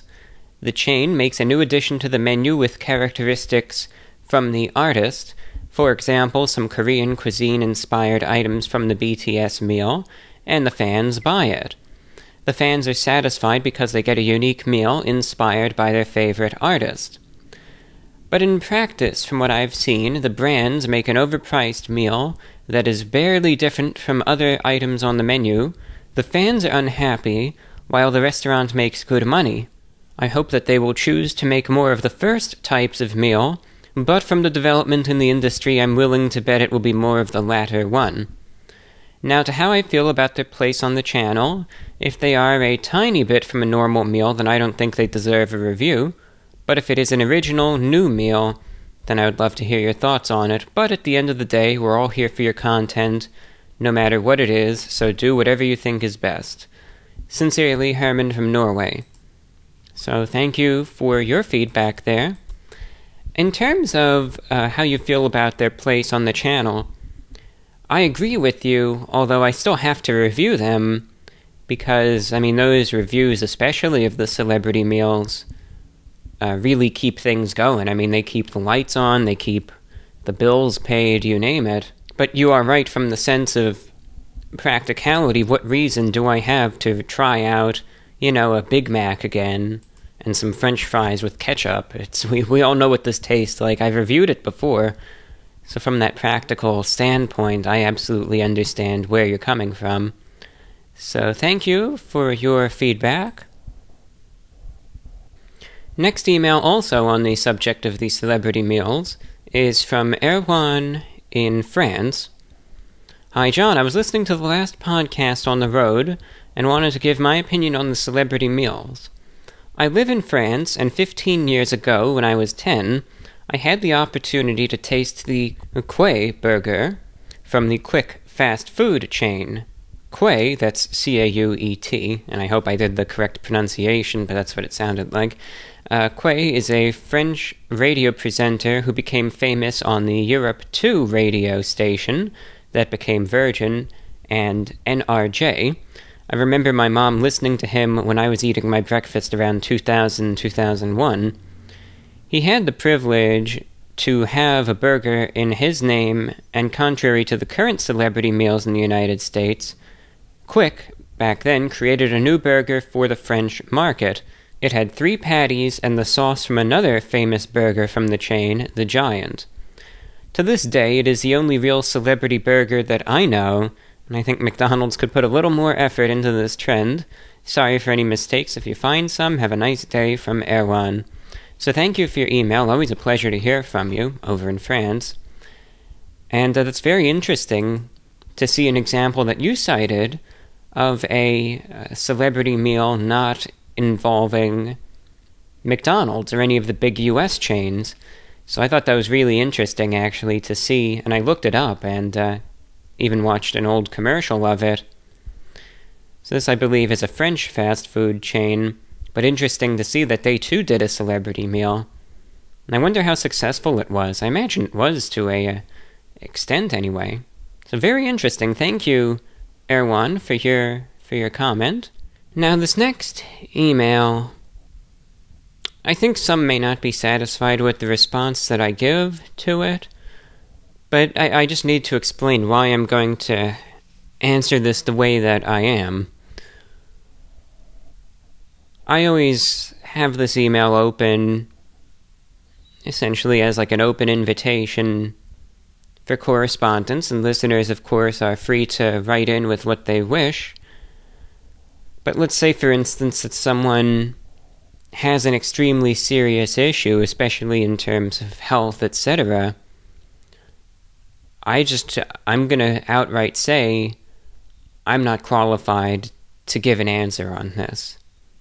You know, I'm not a doctor, I am not a therapist, I am not a medical professional or some sort of certified, highly trained counselor, anything to that extent. And I think if it's a very, very serious issue, maybe someone's looking for advice, I just don't think offering advice is the right thing to do. Because maybe I have my own experiences, and maybe there might be little things that worked for me, but when you're dealing with things that especially affect quality of life to enormous extents, it doesn't seem right to try to tell someone to do this and do that. I think a medical professional needs to be consulted, and it's just not right to try to give suggestions. That's just my take. I am not here to try to play God with someone else's life and say, do this, don't do that. You know, that's not what I want to do. There's people who know a lot more and a lot better than me, and I'm not going to intrude upon that. So that's why I'm just going to have to answer this the way that I am.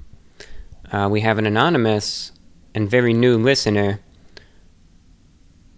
who wrote, "To not beat around the bush of this too much, due to home situations, I am unable to seek counseling for diagnosed child abuse-induced depression, PTSD, and nightmares. Any advice on dealing with these problems?" And I understand that you mentioned that you might not be able to seek counseling for it, but I strongly implore you to try to at least look into any potential avenue that you can, anything. There may be different services, different programs, and different opportunities out there that may be able to assist you. Perhaps at no cost, or at least at very minimal costs. Perhaps some sort of plan could be set up to cover that, and to manage that, and to try to get things taken care of a bit. But for issues like that, to me, I don't know, it's just something I can't offer any advice about it. I can't say, just sit here and do this and think about that. It's just, I feel like that's extremely irresponsible of me to even remotely suggest. So I would just highly recommend, to the best of your ability, try to see if there are any possible avenues. Now, I don't know where you are or what your situation might be, But again, all I can say is that I have seen many, many experiences from individuals in terms of health treatment, both physical and mental, who feel as though they are at a dead end, and they feel as though that they have no access to it, but there are certain opportunities and paths and ways forward that maybe aren't initially seen, but there are ways. So there still may be ways that you can go ahead and try to pursue treatment, something that could hopefully get things headed in the right direction. Again, I don't know your circumstance, I don't know your situation. Maybe it would be unconventional, it might not be something you've ever done or considered before in terms of pursuing certain opportunities, but they still might be out there. So please don't give up, hang in there as best you can, and I sincerely wish you the best of luck, but again, it's just not my place to try to give advice, because I am not an expert, I'm not a professional, and I think I would be doing more harm than good if I tried to act like, oh, I got this, I can tell you to do this and do that, and it'll make it better. I feel like I'm causing irreparable harm, so I just hope you understand where I'm coming from here. That's not to say that I'm free from any issues. Of course, I have things I have to deal with, and I have my ways of dealing with them, but it's a different thing. And again, I just hope you understand where I'm coming from and why I'm giving the answer that I am. So thank you for your email, and again, I sincerely wish you the best. This next email is pretty much, in terms of its actual applicability, in terms of giving advice, it's absolutely useless, my response, anyway. But I just thought it was entertaining, and I'll certainly like to impart my thoughts anyway, because I thought it was kind of fun to think about, well, what would I do in this situation, and how do I perceive it? So this is an email coming in from Ali, who says, I'm currently listening to the newest VORW. I have to go into work at my place of employment, BP gas station, in about 20 minutes. I'm anxious because my friend/coworker quit on the spot yesterday, and I was supposed to keep her secret until today. I'm guessing my boss already figured it out, since she left her key on my boss's desk, and also left our work group chat that is mandatory to be a part of. I'm worried that my boss will be upset with me for not letting her know, but sorry, friendship comes before my gas station job. I apologize for the pointless email. So that was from Ali, who writes in, thank you for the email. And again, this email was sent in like a week ago, so whatever's happened, and I'm sure the dust is most certainly settled by now. But I still thought about the circumstance and, what,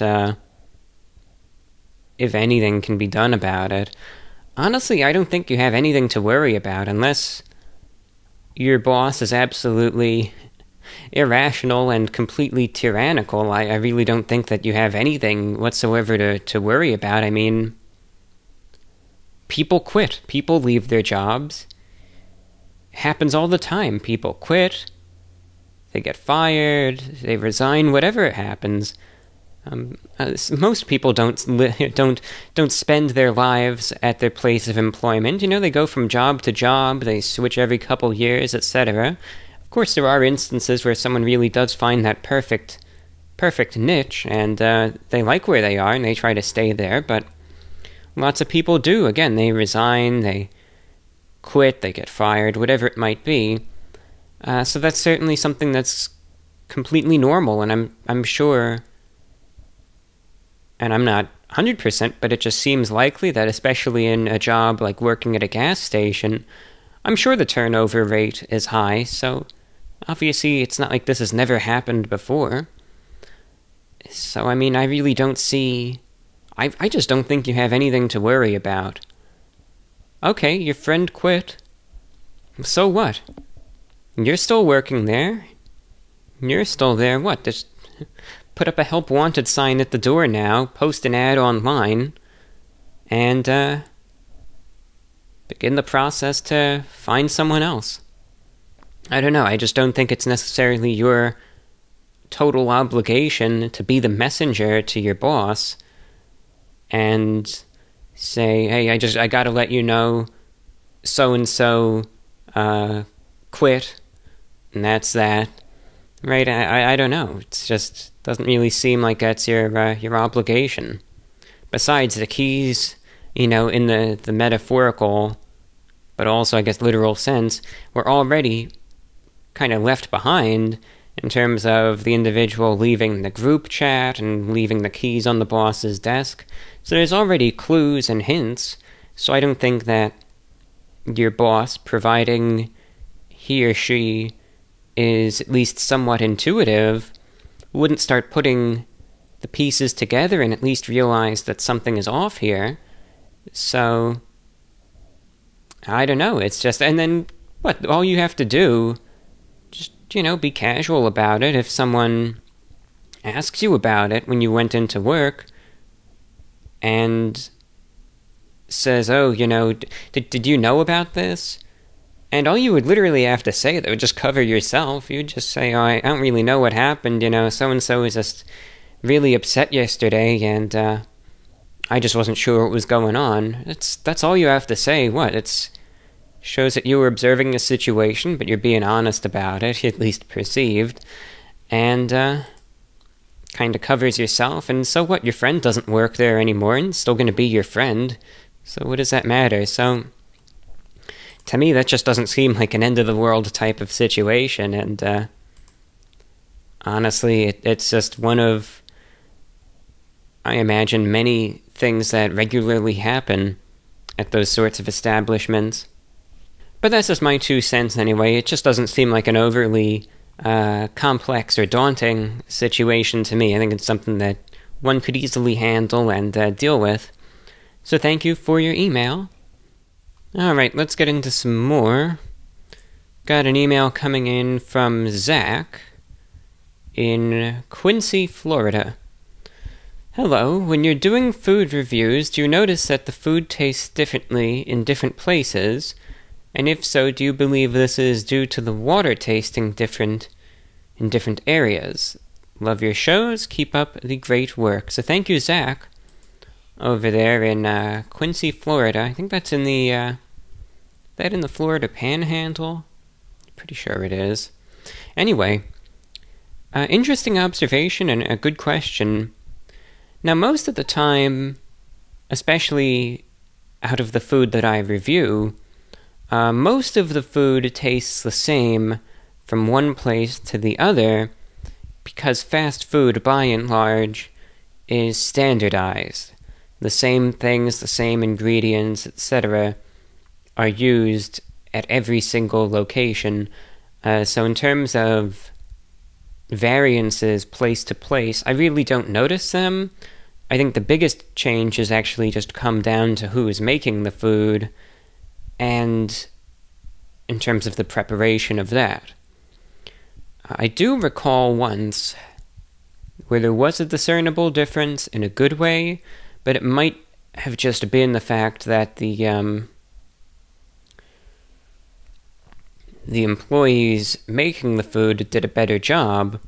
But I remember back in 2011, I was in Iowa, and I stopped at a KFC Taco Bell, and I got some popcorn chicken and 3 soft tacos, and it was great. It was one of the best I ever had.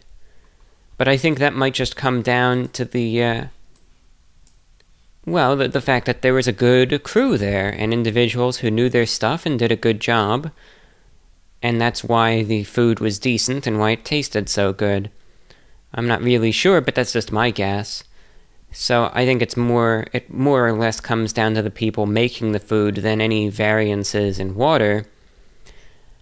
I do know, in terms of bagel making, though, at least from what they say, I don't know how true this actually is, if it's just some sort of lie that they tell you to try to make it sound better, but I know what I've heard in terms of bagels and stuff.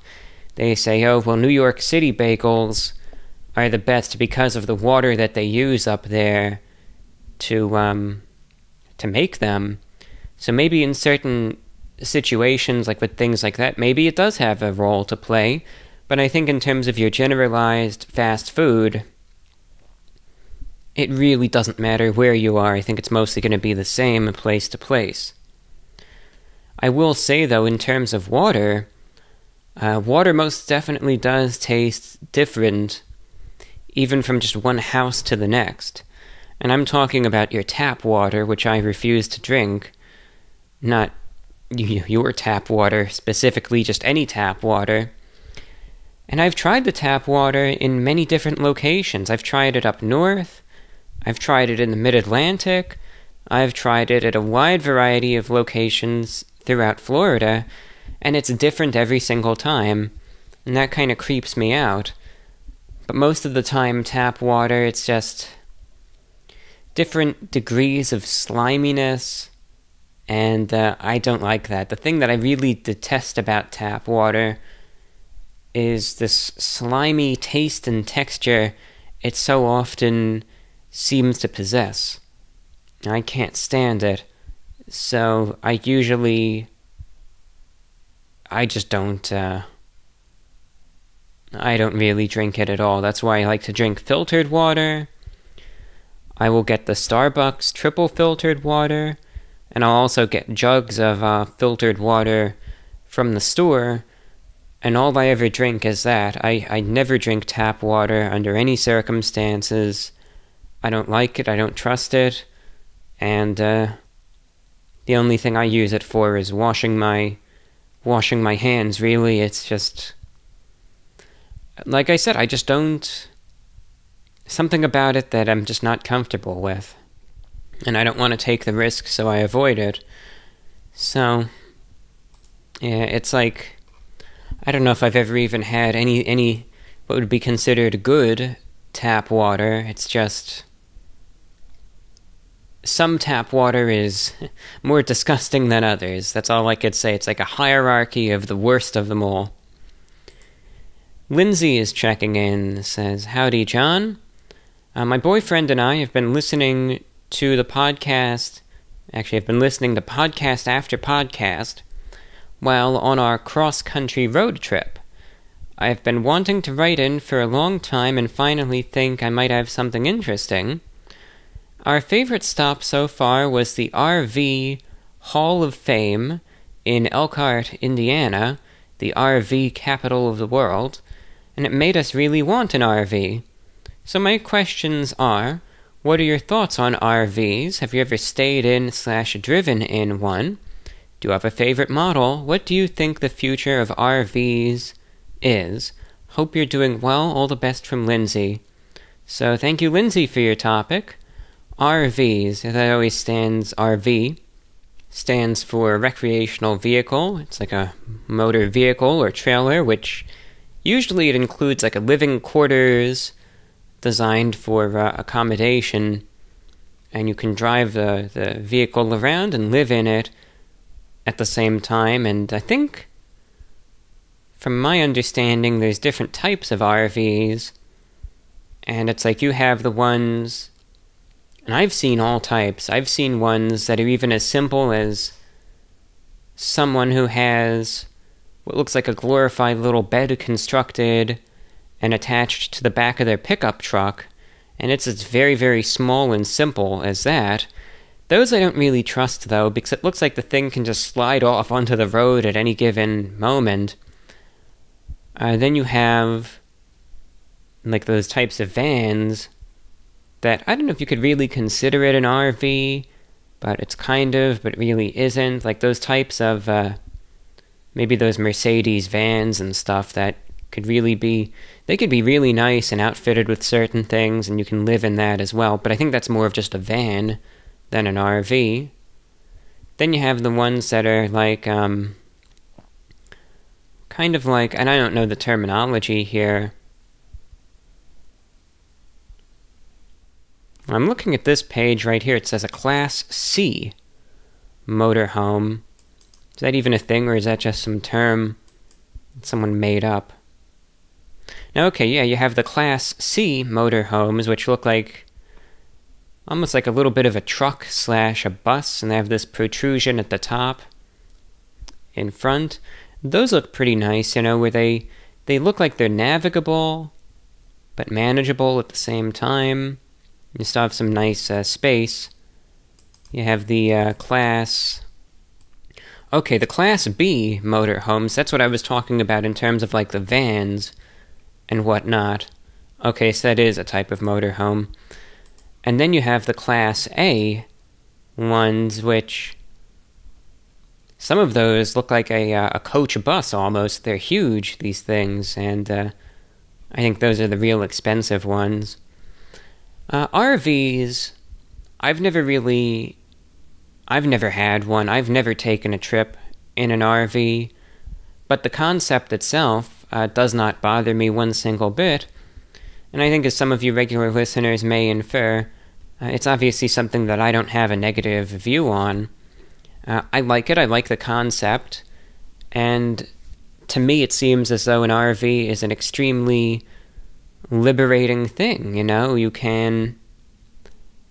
have this little home on wheels, and it's giving you the ultimate freedom to be able to say, hey, I can travel where I want because my living quarters is right here.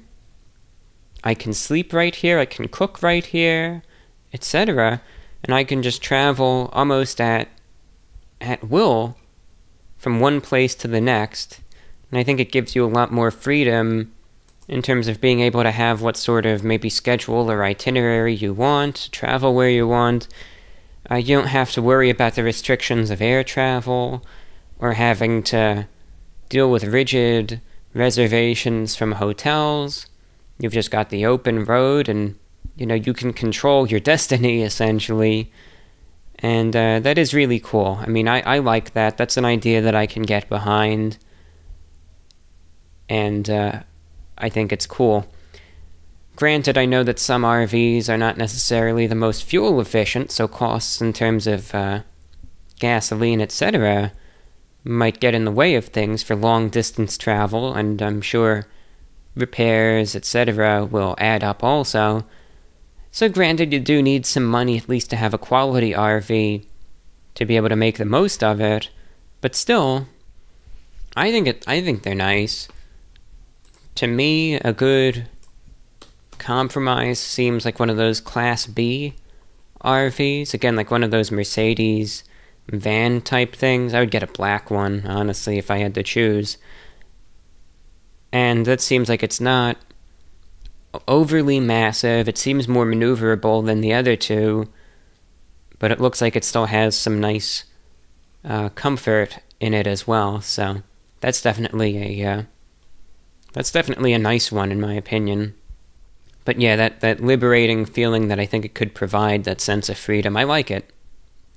So if you do decide to get an RV, certainly it would be an investment, I would wager, but it's something that you guys would have to consider and think, well, do we have the ability to get it, to obtain it, to maintain it, and do you think it would be worth it? But in some cases, I think that would be an absolute yes, and again, there might be various rentals and things you can do as well, kind of as a compromise, or kind of, you know, dip a toe into it and figure out if this is something you really want to do or not. But I wish you the best of luck, and I could see them being a lot of fun. So I certainly get the appeal. Even though I myself have never really been in one or any of that, I certainly do understand the appeal. So an interesting email. Thank you for writing in.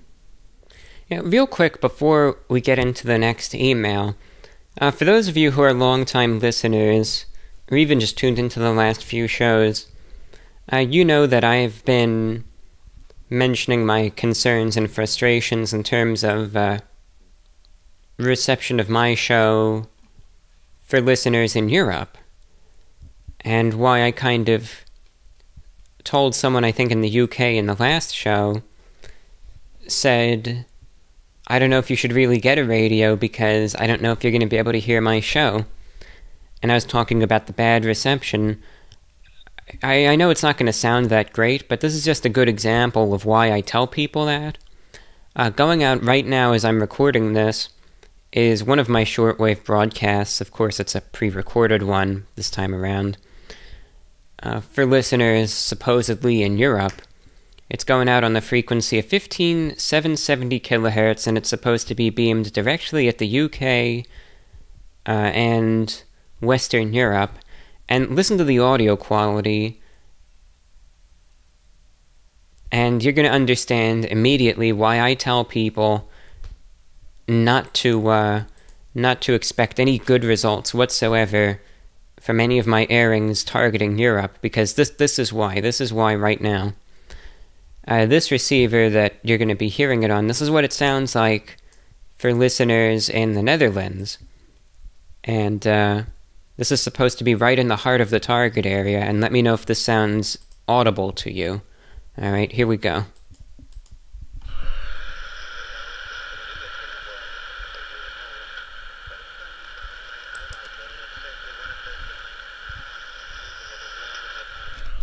Could you make anything out there? I couldn't. Sounded, it's completely inaudible. You could barely hear like some sort of incoherent mumbling, which is my voice, but nothing else. So I guarantee you, if you tried to get a portable radio and tried to listen to that airing in the target area, you're not going to hear anything, or you might just hear, again, like some sort of incoherent mumbling. The problem with this broadcast is that it seems to fall short of the target area by a lot. And what it's supposed to do is shoot up the east coast of the US, and then across the Atlantic, the North Atlantic, right into Ireland, the UK, and then into Western Europe and beyond. But it seems like the broadcast starts shooting up the east coast, and then it starts losing steam even up near Virginia, and it's broadcast out of Florida. So what, this broadcast is only able to make it a quarter of the trip that it's supposed to, which is pitiful. Like, here's what it sounds like. This is where it starts losing steam. This is what it sounds like on a receiver in Maryland, where I already have so many broadcasts targeting. This is what it's supposed to sound like. Stranger and see what happens. Or B, even though I really know nothing about this sort of stuff, try to research it and see what I can do. And you can see it's coming in pretty clearly there. Any sort of interference in the background is just from this microphone, but it's coming in clear over there, so very strong signal up in Maryland. And then by the time I start checking these online receivers, even up in Vermont and Maine, the signal is already getting pretty weak at that point. So it seems to me that this broadcast it starts shooting up the east coast, and then it just dies out before it can even make it into the Atlantic, and it's non-existent in Europe where it's supposed to reach. So honestly, this broadcast is a complete and total dud. And you better believe, I think next month, because I pay it through by the month. Next month, I'm discontinuing this one. And I think I'm going to keep the money in the system, and I'm going to just change frequencies. Maybe I'll find another broadcast to North America, and I'll just tell them, look, can you just transfer the airtime from this frequency to this one? And I'm just going to try another target area, because clearly this isn't working. So that's what I'm aiming to do. Yeah, because it's just falling short. People in the Carolinas can hear it, but there's dozens of other broadcasts of mine they can hear too, so this is just overkill. And no one where I'm supposed to be targeting it can get it, so yeah, I'm getting rid of this one. That's it, I've made up my mind. And that's what we'll do there. Alright, well, you live and learn, can't win them all. Alright, let's get into some more listener correspondence now. Alright, our next email comes in from Noah in Canada. Hello, I hope you're doing well, and thank you for the excellent content. Regarding your question about celebrity meals at fast food chains, it's gotta be a brilliant business decision for the artists and eateries alike. They both get promotion, and there is a surge of new customers, just as you said in your previous episode. However, it does all sound like something from a cautionary postmodern dystopian novel, doesn't it? I mean, it's even a little too obvious. The commodification of art has tainted it so fully that we discuss and view music through the same lens which we do McDonald's and chicken nuggets. A worrying trend, I guess. American pop music has always put its commercial interests before its artistic ones, so it shouldn't be a surprise to see this, but it all seems a bit on the nose. I wonder what kind of Happy Meal classical cellists imagine themselves being plastered onto. Yeah, right. My question in the email also is this. I was once a radio journalist at the CBC up here in Canada, sort of like our version of NPR, but I'm sure you already know that. And during my time working there, I couldn't help but think that you would do such an amazing job as an evening show host or newsreader at an FM station. Have you ever thought or felt like doing something like that? You have a much better on-air voice and personality than most professional, highly paid journalists that I have worked with, including myself. All the best and thanks for the content from Noah. So thank you, Noah, number one, for your thoughts and views on the celebrity fast food meals. Certainly, I get what you're saying completely, right? It's just this kind of worrying blend of it all, and yeah, what would a classical fast food meal even look like? It's very, very difficult to conjure up such a thing, you know? Thank you for your compliment as well. Of course, the CBC, I am very familiar with them. You know, the CBC, the Canadian Broadcasting Corporation, used to be on shortwave, but they aren't anymore. It makes sense that they used to have a shortwave service for listeners in the very, very far north of Canada. And they also had an international service called Radio Canada International. And unfortunately, the main domestic service and the international service both got shut down at the same time back in 2012. There was the one station was called Radio Nord Quebec, which was broadcast again to like northern Quebec on 96.25 on the shortwave, but that got shut down in December of 2012, and they replaced it with some FM transmitters. But I don't know, it's like, how can FM replace shortwave or AM all the way for that huge, huge expanse of land up there? So I don't know, I don't agree with that decision, but it's been so many years, I figure anyone up there has found an alternative one way or another. And they also had some low-power shortwave stations, CBC Radio 1. They were relayed on shortwave through transmitters in St. John's, Newfoundland, as well as Vancouver, Canada. And kind of one transmitter covered one half of Canada, the other covered the other half. But they shut those two down as well. The first one got shut down, I think, in 2016. That was the Vancouver one. And then the Newfoundland one got shut down in 2017. And that was a shame, because I was able to listen to the Newfoundland one, and especially at night I would be able to get them, and I enjoyed listening to them on the shortwave, but I even wrote them an email asking if they'd ever come back, and the management at the shortwave station were upset that they got shut down, but begrudgingly they said, no, it looks like they pulled the funding from us, and it's done. So I do remember that, but thank you again for your compliments.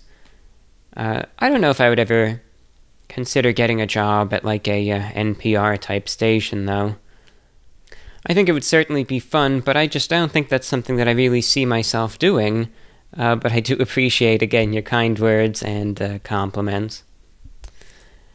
We have an email coming in from a listener who goes by the name CR Fox, who says, I've been a Spotify listener here and a patron of your channel since early 2017. So number one, thank you for your listenership and also for your long-time support of the channel and this radio show.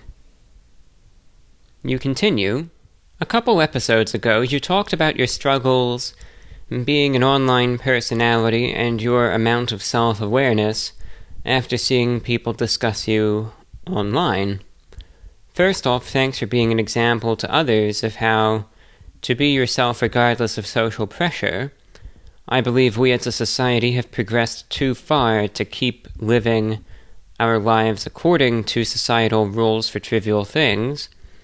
I think many people would be much happier if they knew how to better embrace themselves and who they are, rather than who they are told to be. I wanted to share a thought on self-awareness. I've had anxiety my whole life, and I often describe it like an intense hyper-awareness of myself and how I appear to others. I end up being fixated on wording all of my responses perfectly, over-preparing for things, and passing up occasions for fear of people judging me. I think self-awareness is a double-edged sword, and we have to find the right balance. We need to be self-aware enough to understand how we affect others around us, so we don't become narcissistic, but we can't be so self-aware that we hide ourselves from the world because we aren't perfect. I find that letting go of my self-awareness is what helps me relax and just be in the moment, something that's normally hard to do with anxiety. Anyway, just some thoughts for you and your listeners. Thank you for the great content and positivity, and take care. From C.R. Fox. So thank you for your email, for your kind words, and for your thoughts on self-awareness. I agree with you that I think there does need to be a balance. You have to have, I think, some level of self-awareness to be able to function to an extent in the world, and to try to be a decent person. You have to take into account, like you said, how your actions do affect others, and that is certainly something that, you do need to be aware of. But you can't take it too far, because then, like you said, it gets too much where it becomes limiting more than anything else.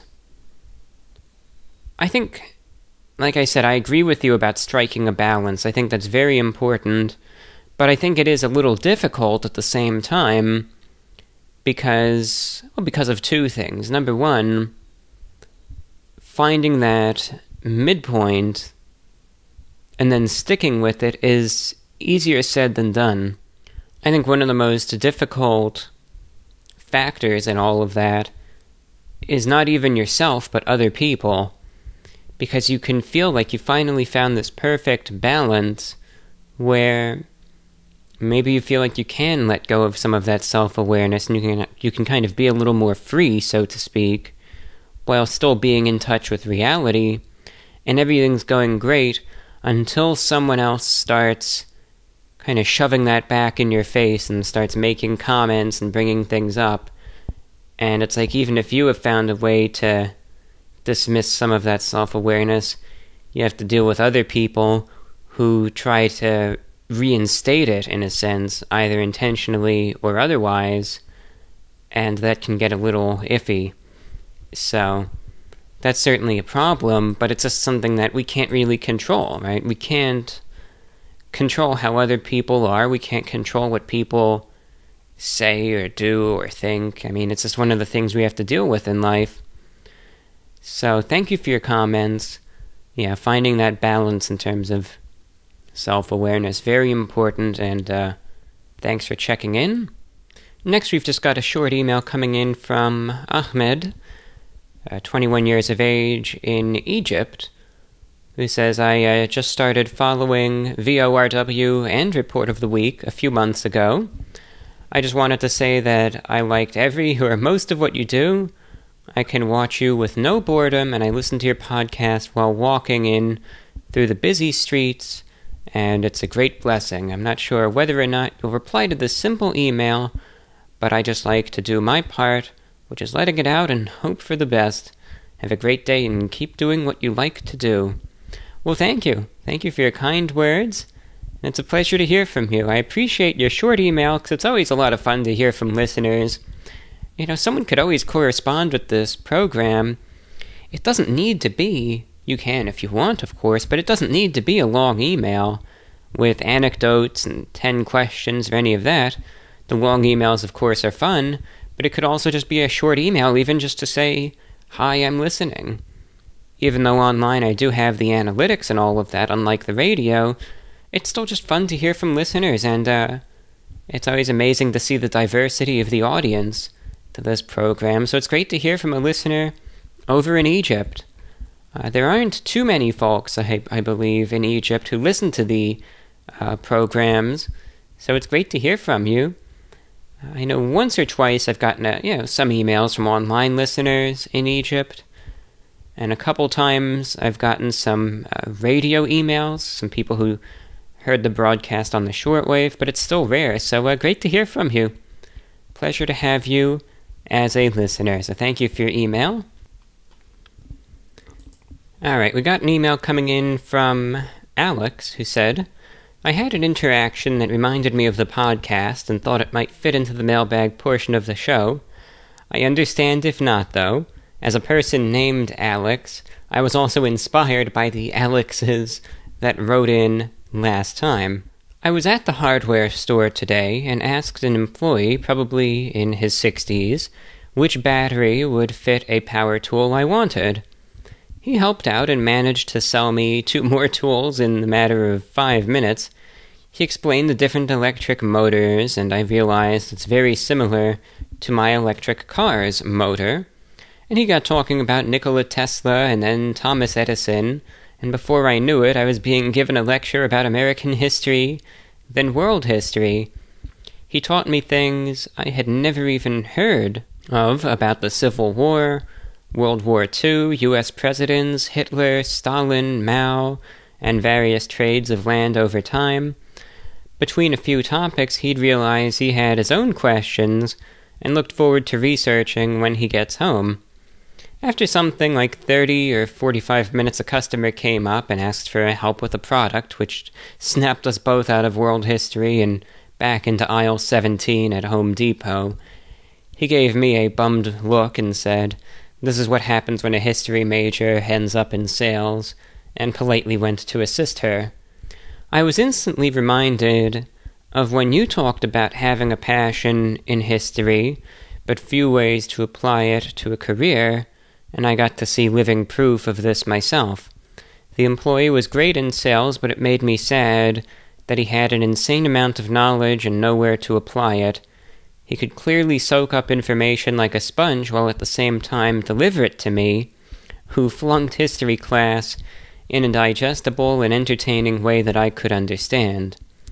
He said we'll have to cover some new countries another time in a joking manner, but next time I see him I'll actually definitely ask him some questions. I have a question for you.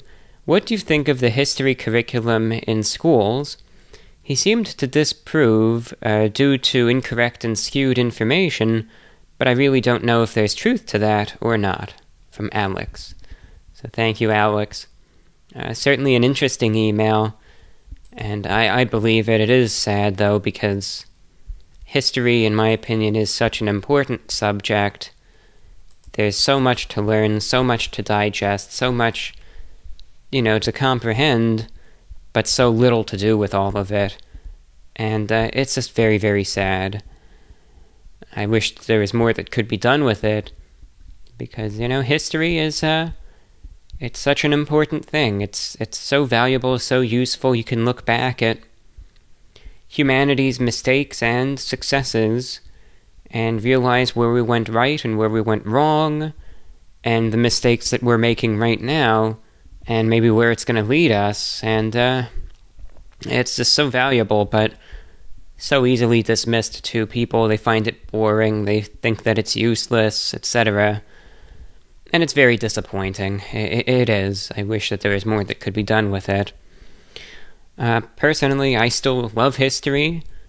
I research it every single day. You better believe I find myself, at some point in time on a daily basis, always reading new articles and looking up new sites and watching new videos and reading new things about historical events because it just piques my interest, and I usually just find them by accident on my own, and then I just start going into the rabbit hole and start researching, and it's an awful lot of fun and something I certainly occupy my time with still every single day. So I love it. It's fantastic. Now, in terms of history curriculum,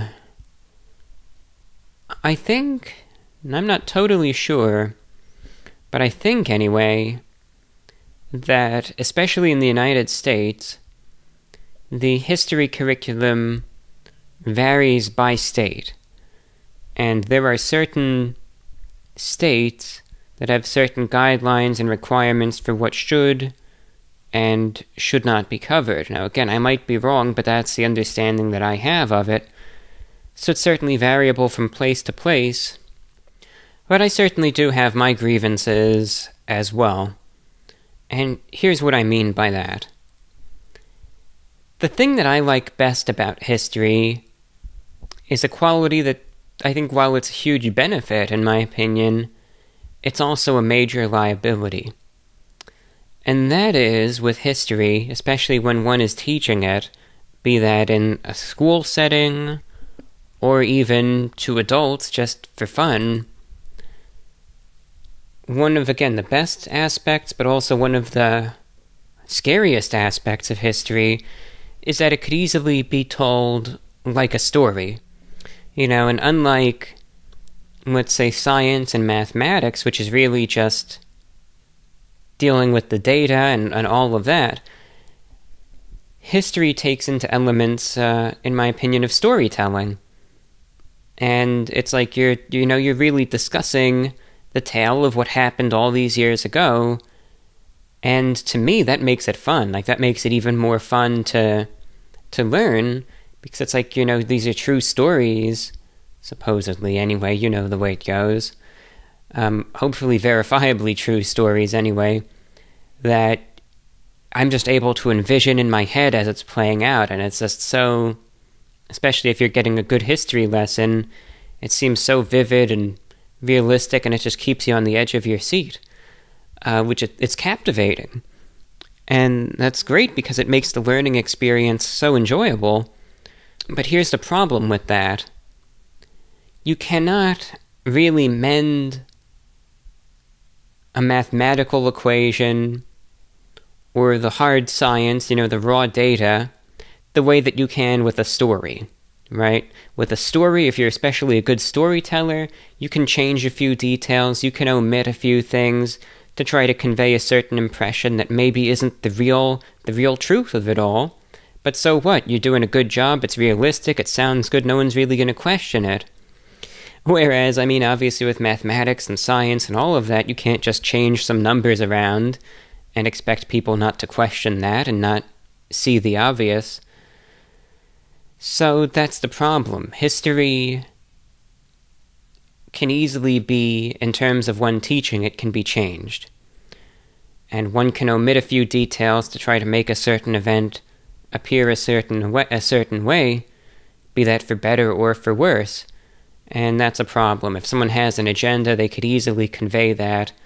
And especially in school, no one is going to question it. You're in class, you're not going to question the teacher most of the time. You're just going to sit there and accept that what you're being taught is the real truth, especially elementary, middle school kids doing this. And that's a problem. My approach to history, as it always has been, is you have to tell it like it is. And it doesn't matter if it's disturbing or deemed incorrect in society these days. You just got to tell it like it is. You could even have, I think, in a history lesson, almost an editorialization of things, but it needs to be clearly expressed as so. Where there could be a time where the teacher or the professor, after discussing the black and white facts of what happened years ago, could then interject things and say, well, I think it was this or that or whatever, but I just think when teaching things, You have to just tell the situation like it is, like it actually happened, and don't mend things or leave things out to try to make it appear a certain way. That's not right. And if someone wants to do that, then there's no point in even teaching history anymore when it's not the truth. You have to tell people the truth. You have to tell people the facts, the truth. You have to be honest about history, whether it's good history or bad history. You gotta tell it all, and you gotta tell it like it is, because in my opinion, that's the only way it can be done. And otherwise, all you're doing is lying to people, and there's no purpose of that. Then just get rid of history curriculum completely if you're not going to be honest with the students. So, I do have some problems with that. Most of the time, it's not that bad. But I just don't think there's a place for bias in history. That's just my opinion, because what happened, happened. Sometimes there are things that happen to be proud of. Sometimes there are things to be ashamed of. Sometimes there are things that are misconstrued, misrepresented, etc. And you just gotta tell it like it is. That's my opinion.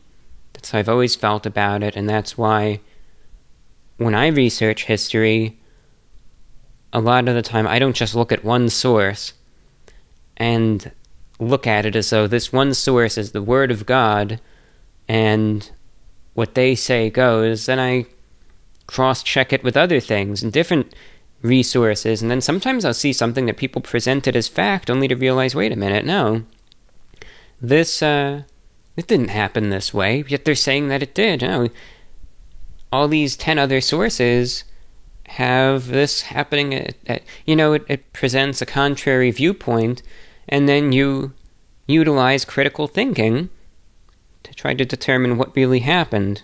Sometimes, you'll never know. It's the other thing that has to be understood with history. Sometimes there are things that happen that we really just don't know what really happened. We have our best guess, we have our best idea, but in the end we really don't know. And I think it's okay also to say, well, there's a lot of uncertainty about how this actually played out, but here's what the consensus is. Just preface it by saying that to address the fluidity of the situation and the uncertainty, instead of saying like it's absolute that this is what happened, etc.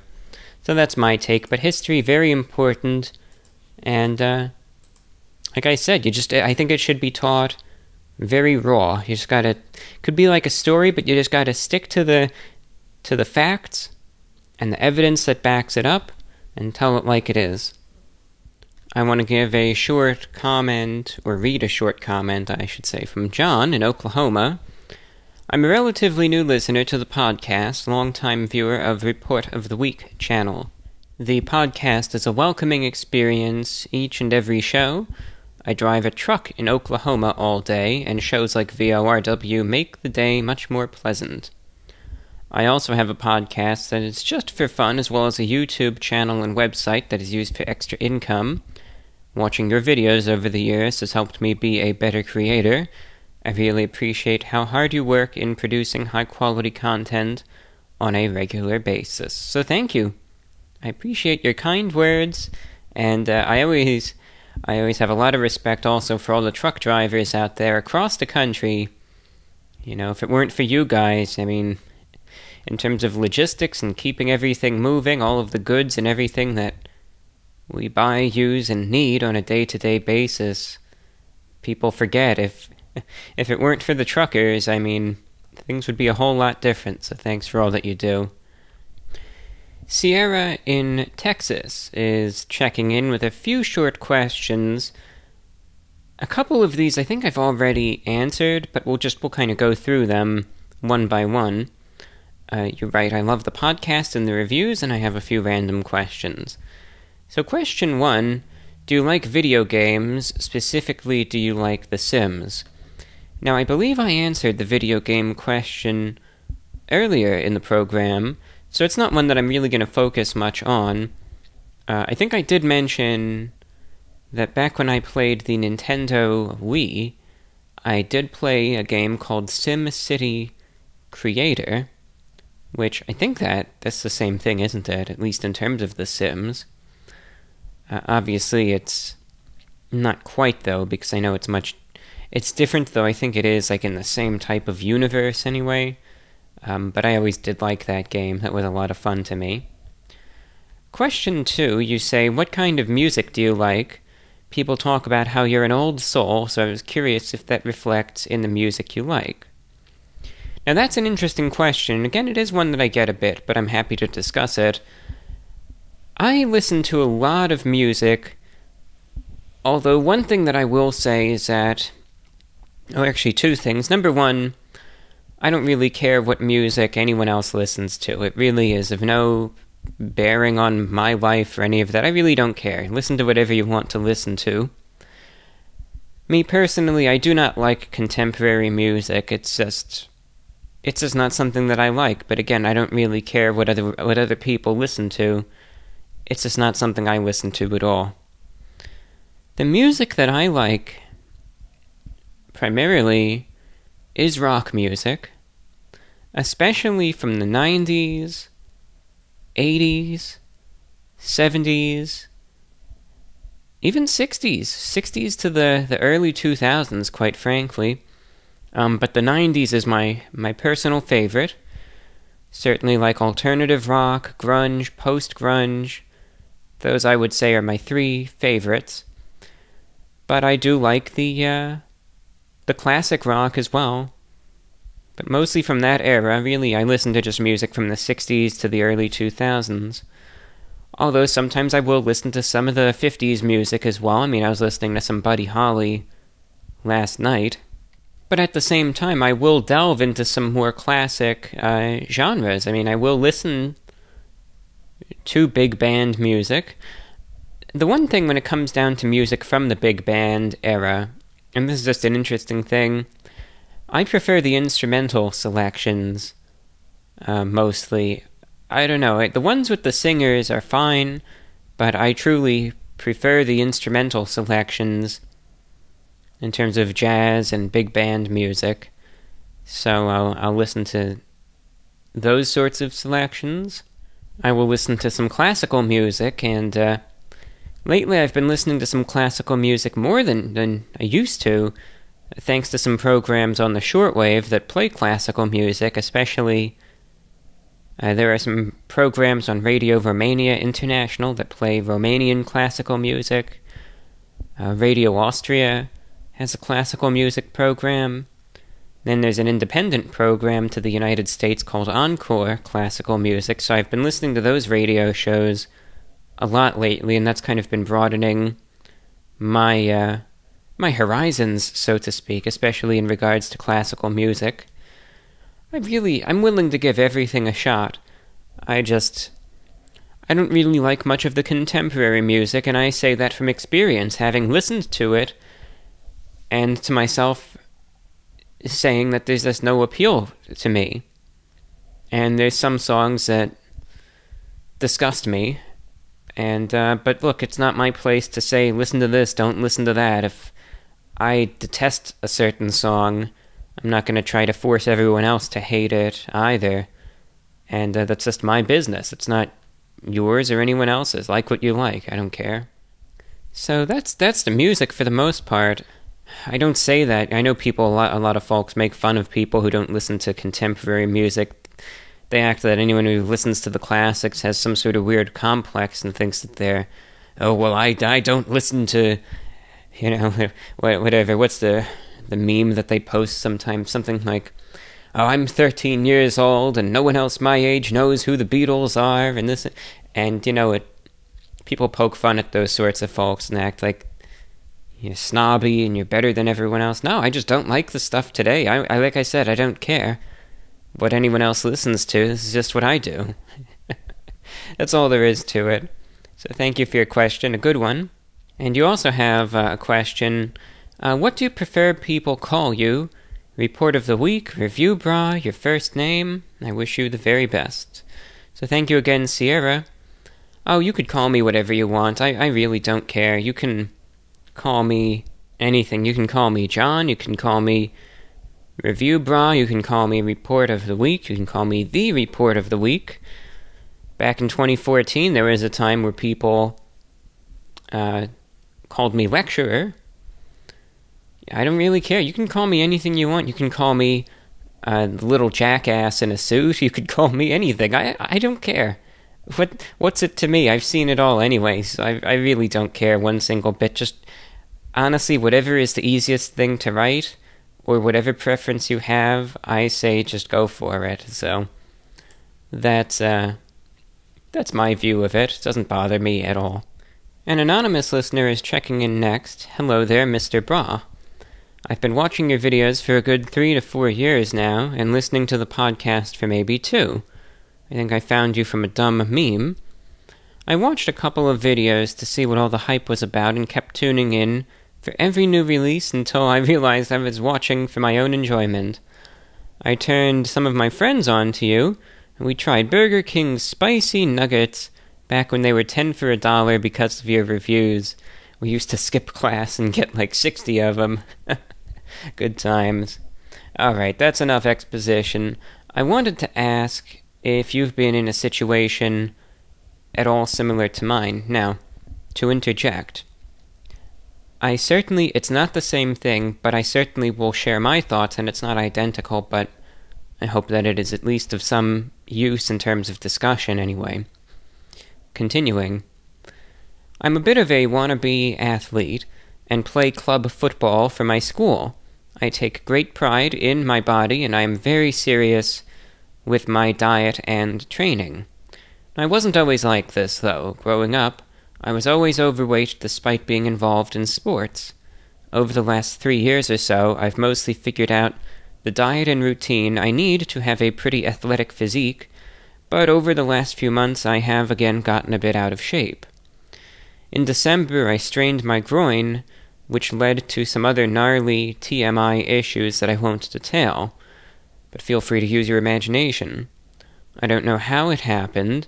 The doctors have been remarkably unhelpful, and the recovery process has been brutal.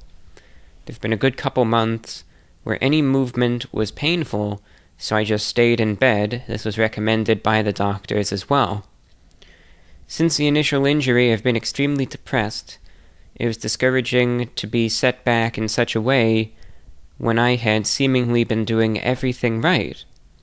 I let my diet slip up, had a brief encounter with opioid use, which I'm receiving treatment for, and have gained a bit of weight, nothing I can't lose, but definitely noticeable and hindering. I've just recently been able to rehabilitate my injury as I've recovered enough to do so, and I'm really excited to be healthy enough to get back into the gym. My question, have you ever suffered some form of injury that you've needed to rehabilitate or recover from? How did you do it? Also, did you have a good support system around you while doing so? For me, I noticed people around me seemed to think I was exaggerating the pain I was in, which really pissed me off, but I wasn't healthy enough, mentally or physically, to retaliate how I'd like to. That was a lot longer than I meant it to be. Sorry, but thank you. I hope you're doing well. From an anonymous listener. So, number one, thank you for your email. And I'm really sorry to hear that that happened to you. You know, I think it goes to show, though, the variability of life. You know, you can't predict what's going to happen. I mean, you just don't know what's going to happen. I know you've been going through a tough time lately. It sounds as though some of those around you maybe seem to lack empathy or understanding, realize that you're really hurting and that you've been going through some difficult times. I'm very pleased to hear, though, that you are recovering. You're on the right track. I'm glad that the opioid situation is seeking the attention that it needs, which is very important. And I'm very, very proud of you for doing that. It's a huge step. And I hope that you're able to make a full recovery and get back out there doing what it is that you want to do. So, you know, just keep your head up, keep your eyes on the future, stay strong, and have a feeling before you know it, things are going to be hopefully better than they've ever been. And then you could look back and you could say, look at how far I've come, you know? Something to feel good about. Now, in my situation, Over the last couple years, I have hurt myself a number of times, and I don't know, nothing. I don't even know what people consider serious anymore. I'll just go over, at least in brief, the few times in the last couple years that I've had to at least, have a recovery from something, to various extents. 2 injuries, both similar, that I had to recover from, at least in some capacity. I did break a number of toes in my years. In 2015, I broke the big toe on my right foot. Now, I never went to a doctor. In both occasions where I have broken toes, I treated it myself, and it healed perfectly, so all's good there. But you could easily tell that it was broken, dropped a heavy object on it, and, for those of you who have broken a toe before, you know the way it goes, and you know when it's broken, where it's just excruciating to really move it much at all. And then, especially under the toenail, it all gets black, and even the toenail fell off eventually. But it healed perfectly. It was healed straight. I set it in place. Everything was good. And it's fine. But I did have to walk around with quite a limp for a while in late 2015, but it did heal. And it was just one of those things that, it's just is what it is. You just had to take it day by day, and I kind of gave myself some impromptu physical therapy in terms of walking, but I was able to do it, and eventually after a month or two, it was back in shape and normal and all of that. That was one injury that I had to deal with. On the subject of toes, I either broke or, again, severely sprained on my left foot the index toe and middle toe simultaneously when I had to run to get something and stubbed them very hard on a metal object, and that was last year. And again, it was similar, although there wasn't the level of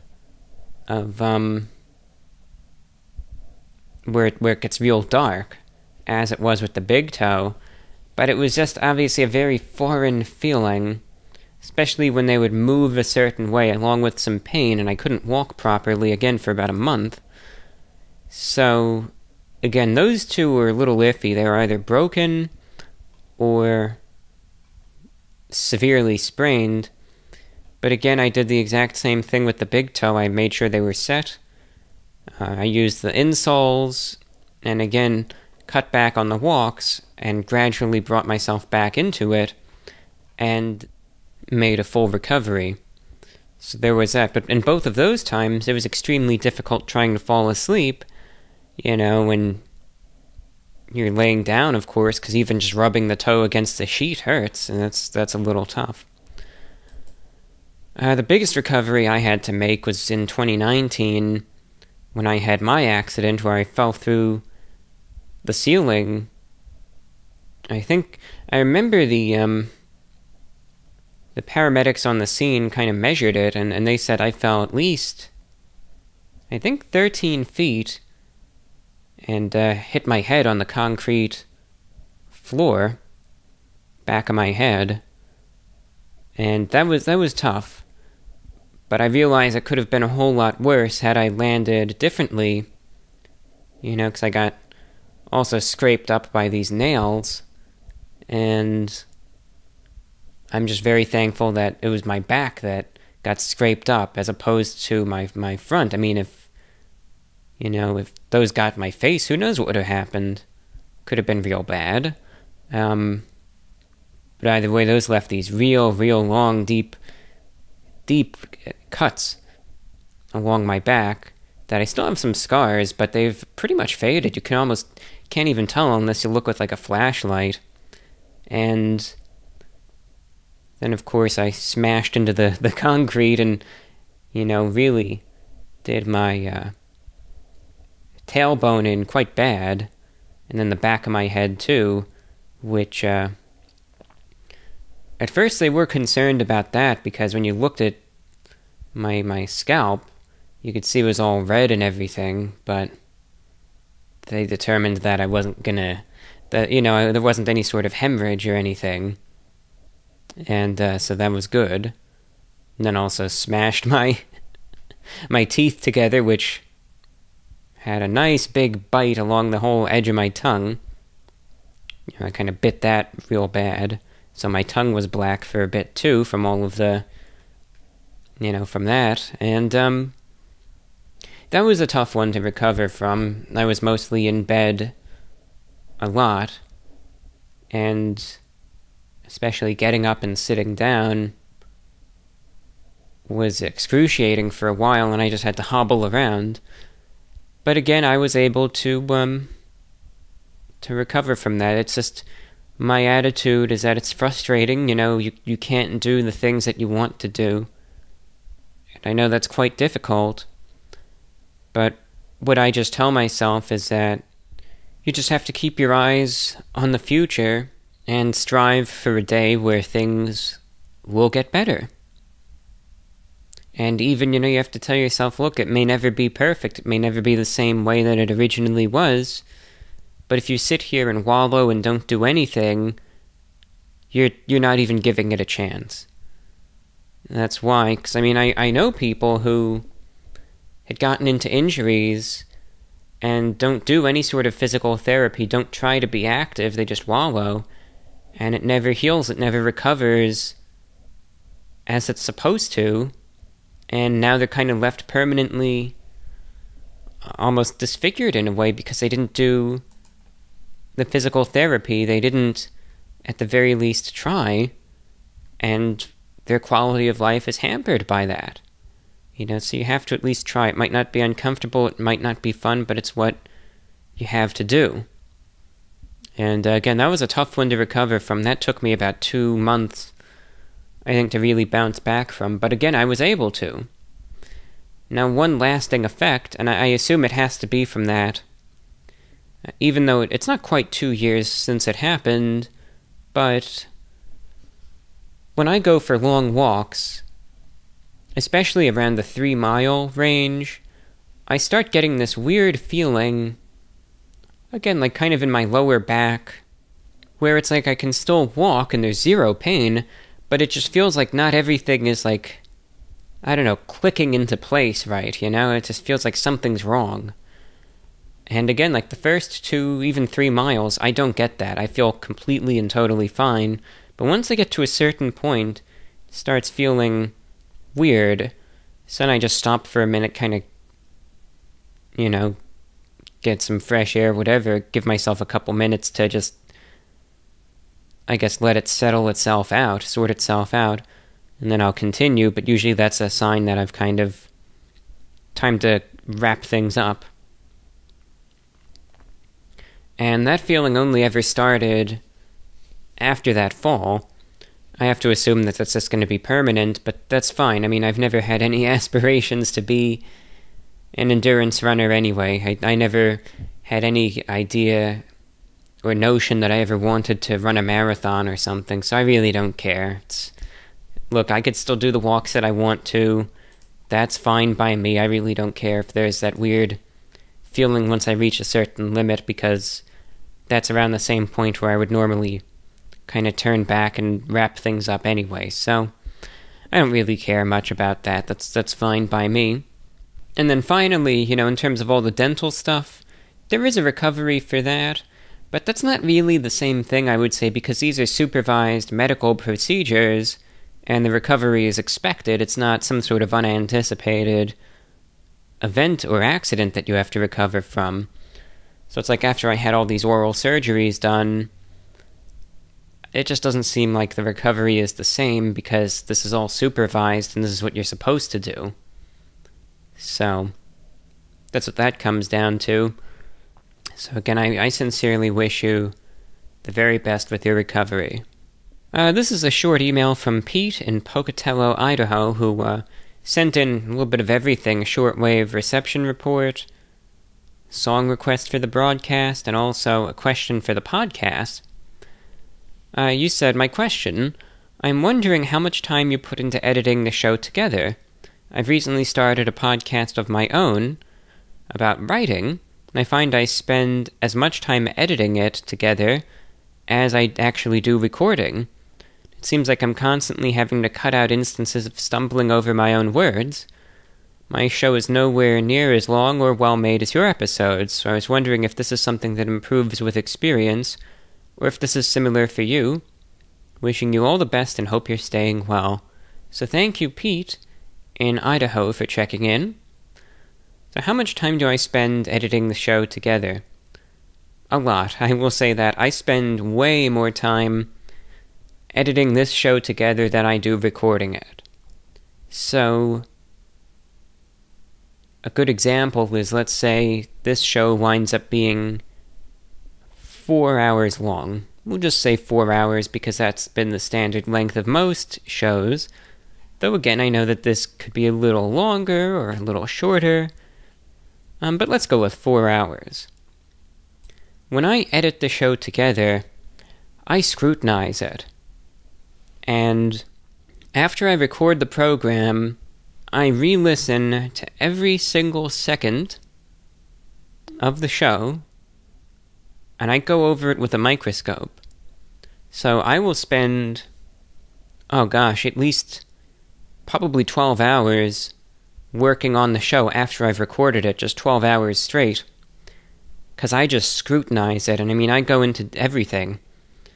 So that takes a long time, and I will say, yeah, it's tedious. You think I hate editing the show, but I want to give a quality program to anyone out there who takes the time to tune in. So to me, it's worth it to do that, because again, I want to just give you a good show.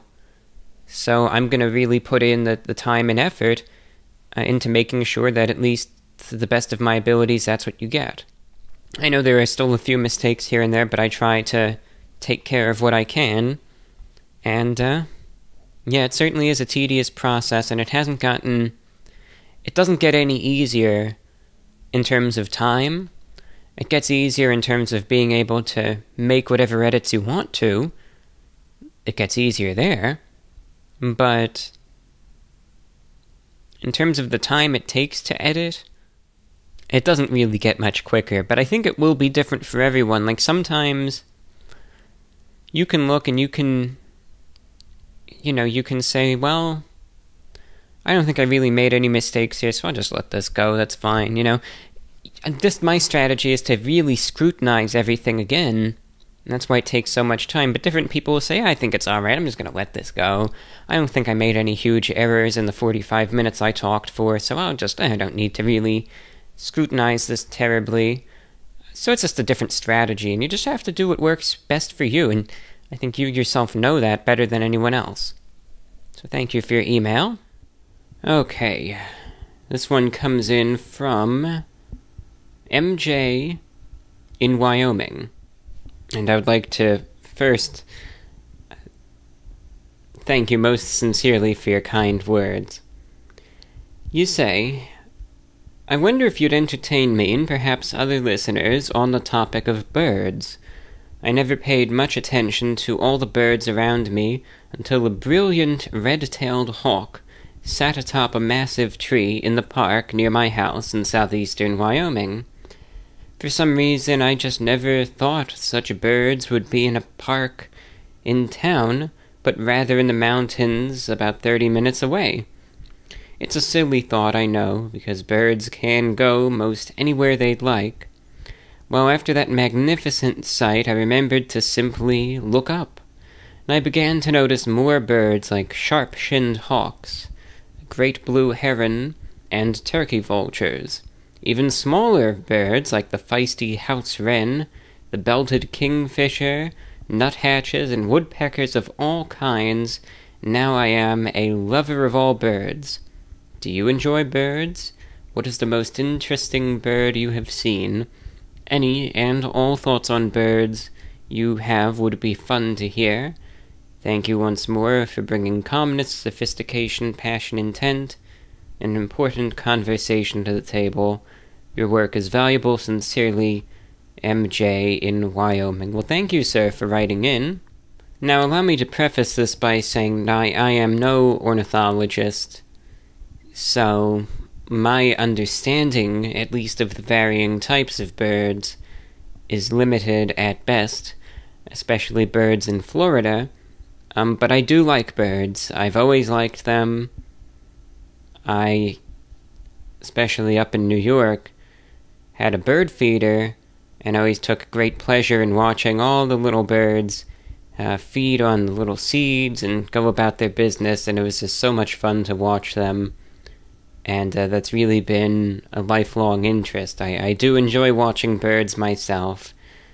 They are incredible creatures, and it's fascinating here in Florida to see a whole new, diverse variety of birds. The birds whose names that at least I know, again, I'm not very familiar with the birds in Florida. I see so many, but I don't know the names for them. But I'd say it's just the standard, woodland fauna, as one would say. So cardinals, mourning doves, sparrows, nuthatches, blue jays, woodpeckers, various wrens, dark-eyed juncos, red-winged blackbirds, the cursed grackles that would show up in these giant packs of hundreds and hundreds of birds, and would cause problems for all the others. And there were a few others too, again, whose names just escape me at the moment. Here in Florida, there are all different sorts of birds and, avian specimens anyway. Well, let's look. Let's look and let's see if any of these are familiar. Well, down here I see a lot of cranes, especially the sandhill crane. That's always a very common sight. The sandhill crane, that's a common one.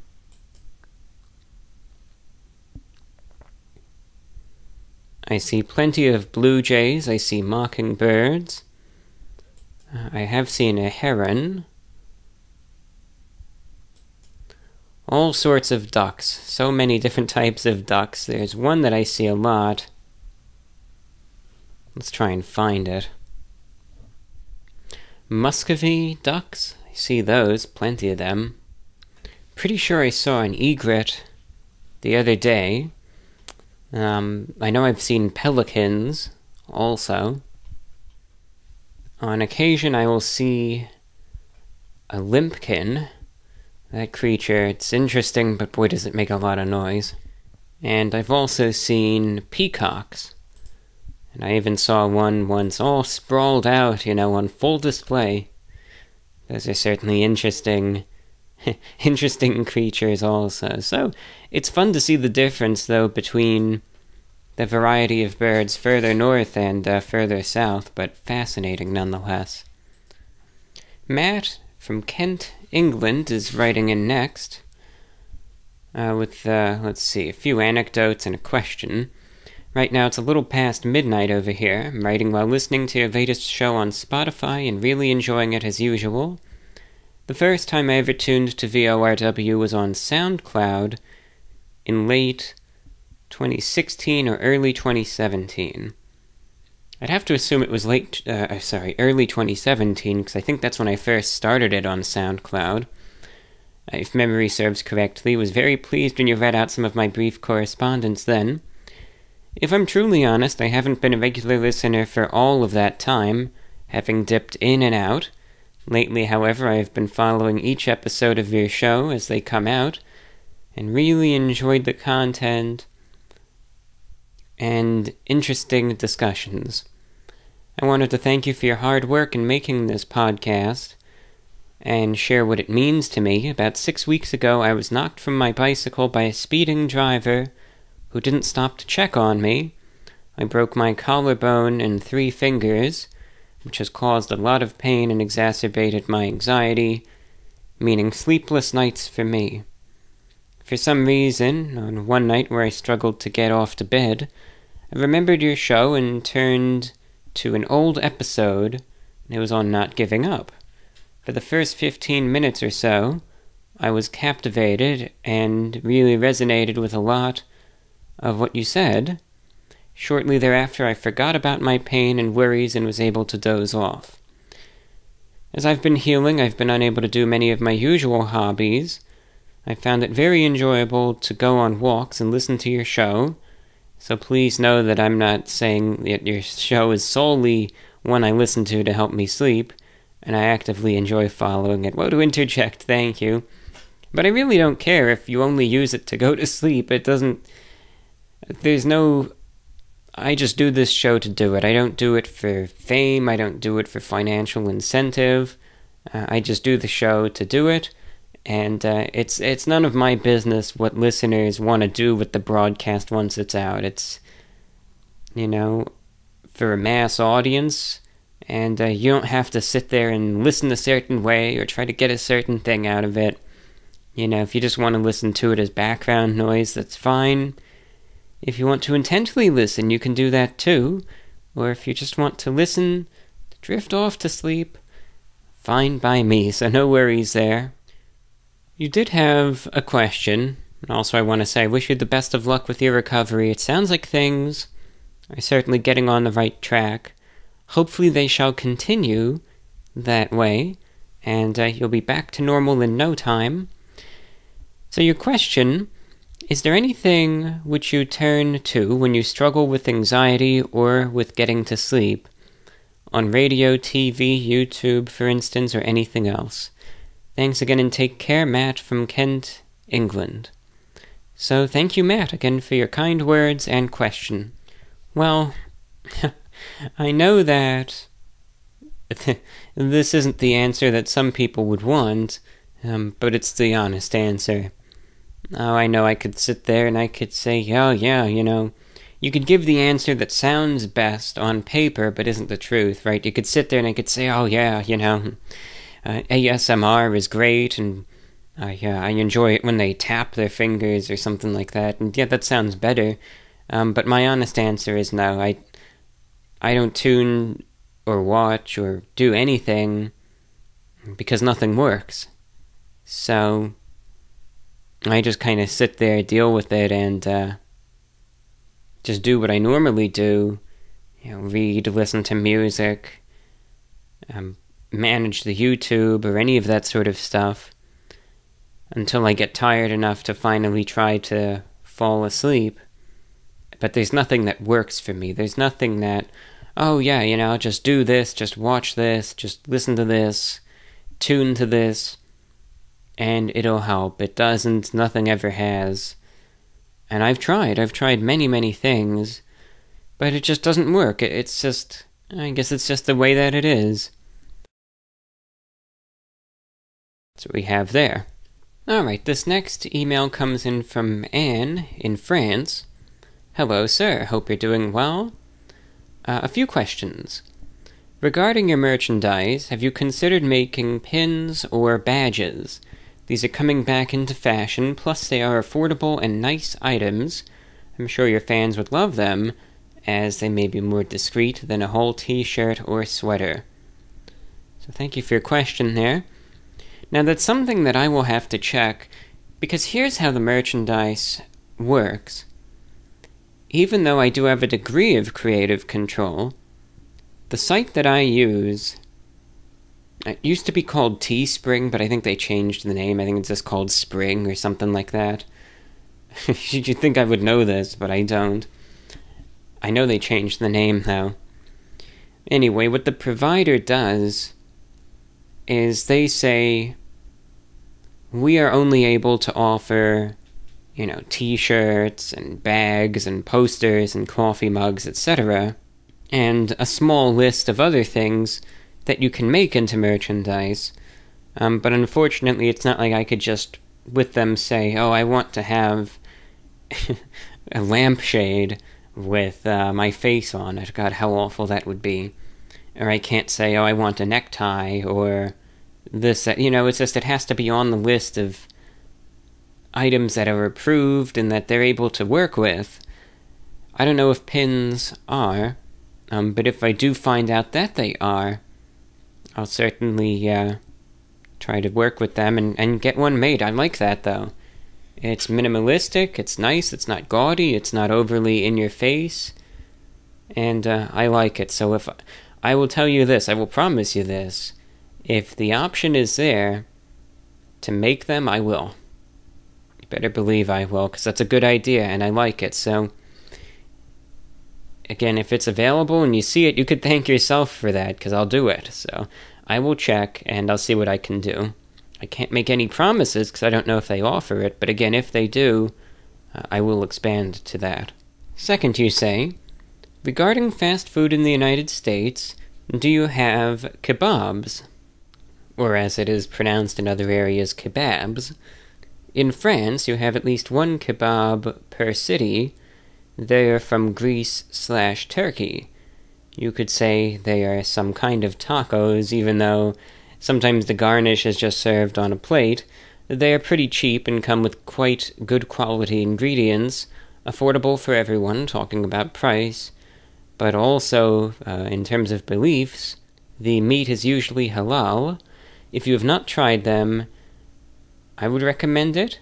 If you want to taste and you're able to find a kebab, I highly recommend it. I have had kebabs in the past. It's funny, even though I know I'm in the US and I should use the Americanized pronunciation, when I'm speaking it automatically just comes out naturally as kebab. Anyway, it's for another day. I don't know, it's just harder for me to say kebab. It just comes out so easy as kebab. Anyway, tomato type of stuff. I have had them. I've had them a number of times in the past, and of course it does come down to the establishment serving them, but all the ones that I have had were good, and I can't complain, quality ingredients, as you suggested, an enjoyable experience, and no, they're not bad at all.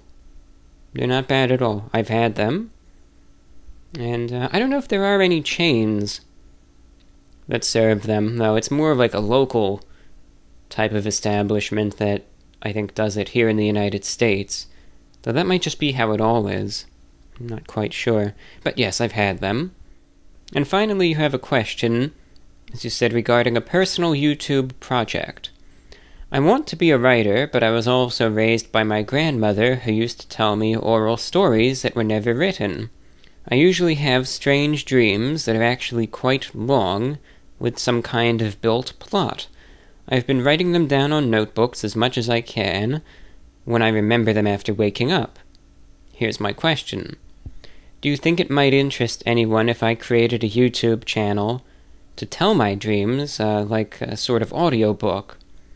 I know the feeling of being told an interesting story, so I came up with this idea.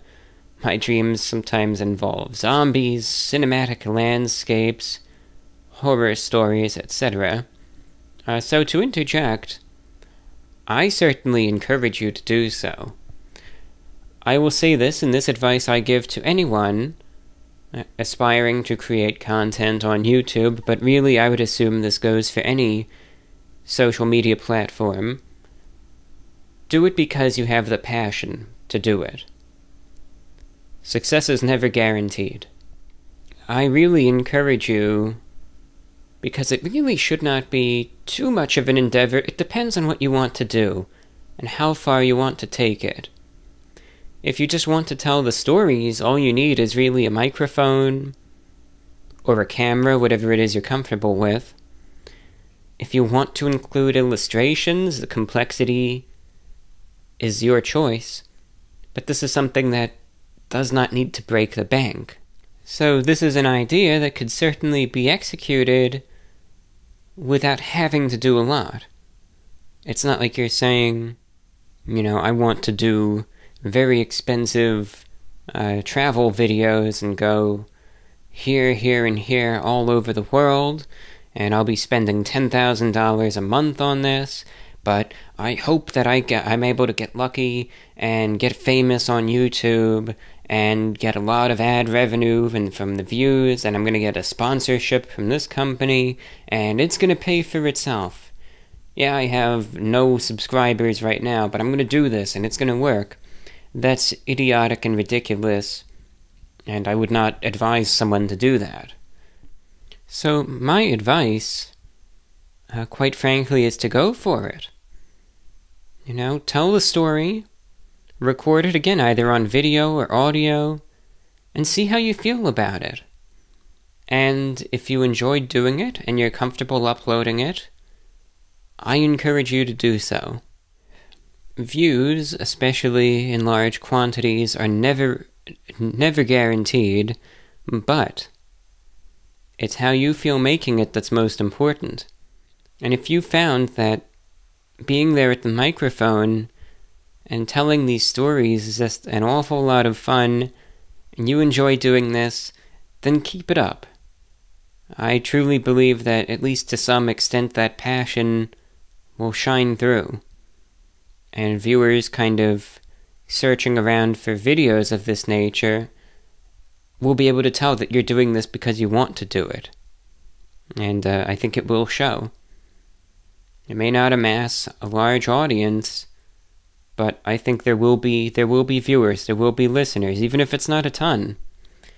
Even if it's just a small handful. Don't lose sight of the small numbers, and especially don't lose sight of it if this is something that you enjoy doing. That's why I started the YouTube and kept it up. I really didn't think that anyone was really going to sit there and watch some kid in a suit talk about the energy drinks after I filmed the first review, and especially the second one. It just felt... It was just so much fun to me. I could feel it, this physical embodiment, how much fun it was to be there at the camera, something I had never done before, but kind of have my own little show, even if it's just for, 7 to 10 minutes, where I can review this product and tell a couple jokes and have a little bit of fun, and it was just great. And it was for that reason, because it was something that I really liked and continued to enjoy doing, why I kept it up. And any sort of large audience came years later. The YouTube channel only reached 50,000 subscribers after I had been doing this for 5 years straight. So I encourage you to give it a try. Give it a shot. And also don't be upset if, you have this idea and it sounds good and it sounds fun, but when it's time to execute the idea, you're there at the camera or at the microphone and you're trying to do it and it's just not as enjoyable as you thought it was going to be. Don't be upset by that. You don't know until you try. And that's why I say this is the importance of giving this a shot. So I encourage you to give it a try, make that video, see what happens, and just go from there. But that's my advice anyway. And finally, I sincerely thank you for the fan art. I liked it. I enjoyed it, and it didn't offend me in the least. I like it, so not to worry there. Thank you for your email. Alright, Maddie is checking in. Says, I love the content. I've been watching your YouTube channel since 2017, and the podcast since 2019. I'm getting my wisdom teeth removed in a month and have a lot of anxiety surrounding it. I opted not to get any sedatives. I know that is ironic, considering the purpose of sedatives is to ease anxiety, but it gives me even more anxiety thinking that I will be knocked out during the procedure as I lack control in that situation. Now, I know you have talked about your dental procedures before, and I thought you would be the right person to ask if you have any tips on procedures that involve getting teeth removed. I've never had any issues with my teeth previously, so going to the dentist always just involved a quick cleaning and that was it. Because of that, I never truly understood anxiety concerning the dentist until I was told my wisdom teeth needed to be removed. Alright, so I'm going to talk about this for a little bit. Now, some listeners, I see the comments every now and then, don't talk about the teeth, I hate hearing about it. Well, if you're listening online, just skip ahead if you don't like it, because this is my show and I want to answer the emails that I want to answer. And I know that the dental anxieties can really be... Oh, I know they could eat us alive. I mean, I know it. I've had the dental anxieties, and it's just awful sometimes. So I'll just give you my tips and just what I can say from personal experience, because granted, I had 2 teeth removed at the same time. Both of them were molars, one of which, they were on different sides of the mouth. So my left side and my right side were simultaneously out of commission. Now, this might not be the same for you, because I know wisdom teeth, their removal is a little different than molars, but really it's the same thing. I'll just give you my experience, and I'll tell you the day of, the succeeding days, etc., and how it was for me. Evidently, I made a full recovery, so it's fine. No complications. In terms of your choice not to have any sedatives, I understand it. I know it's an individual thing. I know that some people are comfortable with getting put under and some aren't. And that's understandable, so I get it. As for me, in terms of my philosophy and all of that, I know that I don't have any control over the situation, but, in terms of my views of life and death and all of that, it's just...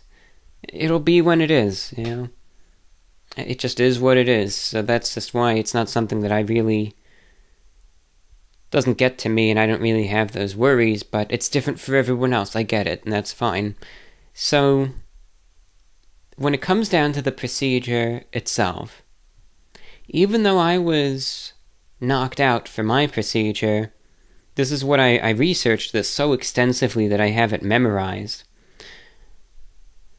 So what they're going to do, most likely, is they're going to numb you up. They'll take the needle and all that, and they'll give you the shots of the, I believe, lidocaine solution. Everyone thinks it's Novocaine, but they don't even use that stuff anymore. It's usually lidocaine. And they'll probably give you a couple shots, let it sink in for a bit so you won't feel a thing. I mean, you're going to be so numbed up. It's not going to hurt one single bit, believe me. And I've had many procedures done. So, I actually just had a root canal done 2 days ago. There's still some soreness from it all, but I had the procedure done, and it was fine. They numb you up. They numb you up good. You're not going to be able to feel a thing. So don't worry about the pain as the procedure is happening. They make sure that you're going to be taken care of, and you'll be fine. Sometimes in movies and all that, they dramatize tooth extractions, and you see the guy with the pliers ripping it out, the guy, he's screaming and squirming around. That's for the movies, they do that for dramatic effect. Now, granted, the CIA, when they're torturing people, of course, they're not going to give you a shot of lidocaine or anything. They're just going to rip the thing out if they need to. But that's a whole different thing.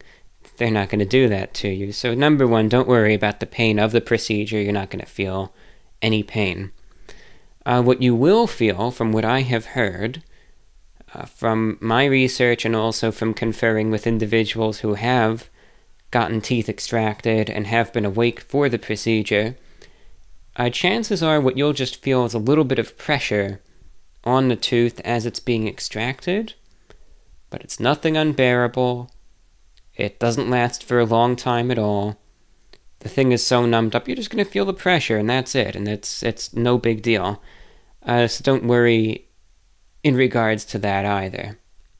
Now, once the procedure is completed, the thing that you're going to have to remember, and the thing that you're going to have to make sure of for the next, I'd say, week or two even, this is the most integral part of the entire thing. Alright? You can really forget everything else, but if there's one thing you have to remember this. The blood clot. That blood clot is the most important thing in terms of the healing process. Making sure it heals correctly, making sure it heals smoothly. That blood clot, you know, that is the most important thing. So don't forget about that and follow these steps to make sure that that blood clot is preserved, because if it's not, then bad things might happen. And we don't want that. But it's not difficult. I did it, I managed, and it was okay. So, you know, you have to remember, once they extract the teeth, you have the socket. You know, because the tooth is there in the socket, right? That's what keeps it in place. Now it's gone, so there's this empty hole where the tooth was. And of course, for successful healing, that hole needs to close up, and that'll be that, right? You can't just have this open pit, so it'll have to heal. And I guess what I'm trying to say, in order for this to heal properly, there needs to be the blood clot. Because once the tooth is extracted, the socket will fill with blood, you know, from bleeding, because the tooth just got extracted, and that blood will coagulate. And then that coagulated blood will be the blood clot, and then underneath that, the healing begins, and everything starts getting back to normal. But you need that blood clot there in order for this to take place, and it will heal correctly. So once the teeth are extracted, the first thing that you're going to have to do is they're going to probably tell you, they'll put some gauze in your mouth, and they're going to tell you, bite down on it. You know, bite down on that gauze and keep it there in place, because that's to make sure the blood clot forms and is kind of packed into where it needs to be. So you have to bite down on this gauze for a while, for maybe however long it is. In my case, after I had the teeth removed, I actually woke up from the anesthetic as they were putting the gauze in my mouth. And they told me to bite down on it and keep biting down all the way till I get home, which was probably for about an hour. So that's how long I bit down on that gauze for. But by the time you take it out, the blood is pretty much coagulated. It's where it needs to be, and you need to take the gauze and, you know, dispose of it accordingly. Now, the most important thing after that, once that blood clot is formed, you need to keep it in place. I mean, you have to. That is essential in terms of successful recovery. What you have to do is you have to avoid really 3 major things. Number 1, for probably a week or 2, whatever you do, don't use a straw. Don't drink anything out of a straw. Don't drink water out of a straw. Don't drink a smoothie out of a straw. Don't drink a milkshake out of a straw. Don't drink coffee. Don't drink anything out of a straw. Some people say, well, I guess I could kind of understand not drinking like a thick milkshake or something, right, because you're really sucking on it. But water, I mean, come on, it just comes right in. What, you're telling me I can't do that? No, not at all. Because when you suck through the straw, that creates essentially a sort of vacuum in your mouth. And you know what it's going to do? It's going to pop the blood clot right out. And that coagulated blood clot is going to pop out of the socket. It's going to expose the socket. And we'll get into the bad things that could happen in a minute. Next thing that you can't do, if you're a smoker, no cigarettes. Or any of that. Probably not even a vape or any of that stuff. Again, you think of it this way, because you're sucking and it's the same thing as with the straw. And the third thing to avoid is do not chew directly on, you know, where the extraction site is. Okay? With that, it's highly recommended that you just be very, very gentle, almost as gentle as possible with the extraction sites and where they are. Now, for some people it's easy, because let's say you just got a tooth on one side removed. Oh, you just eat on the other side of your mouth and eat soft foods. Well, that's easy. In my case, I had 2 molars in different areas of the mouth. One was further to the front than the other, on opposite sides. My entire mouth was out of commission. So what did I have to do? I had to eat baby food and Jello, with a spoon for a good probably 2 weeks. And, I just had to sip on water and anything else.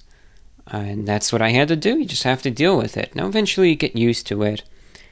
But I know it sometimes isn't fun, and you want to eat what you normally eat, and it's no fun to eat the soft foods. But again, this is necessary for recovery, a successful recovery. Alright, the blood clot, the damned blood clot. Well, why is it so important? What happens then if the blood clot comes out? Well, not only does it hinder recovery, but that's where the possibility of a thing called dry socket comes in. And dry socket occurs because now that the blood clot is out, the socket starts to get a little dry, as they say. But most importantly, at the very bottom of the socket is exposed bone and nerve, and it is extremely, extremely sensitive. And with the blood clot gone, as air begins to penetrate that area now, and as other things begin to get in there, be that debris, water, anything, the pain that will occur will be probably some of the most excruciating pain you've ever had in your entire life. And almost everyone who has experienced dry socket can corroborate that statement. And I've seen videos of folks who actually have to go to the ER because the pain is just that bad and they just need anything to try to stop it and make it better. Now, sometimes we're not perfect. Sometimes this will just happen. We try to do everything right, but we mess up sometime. Alright, that happens. Lots of people get dry sockets. It's, fairly rare, but it happens. It happens a lot. And sometimes it's no fault of your own. Sometimes it is. Either way, let's say that it does happen. You're going to have to call the dentist immediately, and they'll get you in quick. I mean, they'll probably get you in the same day.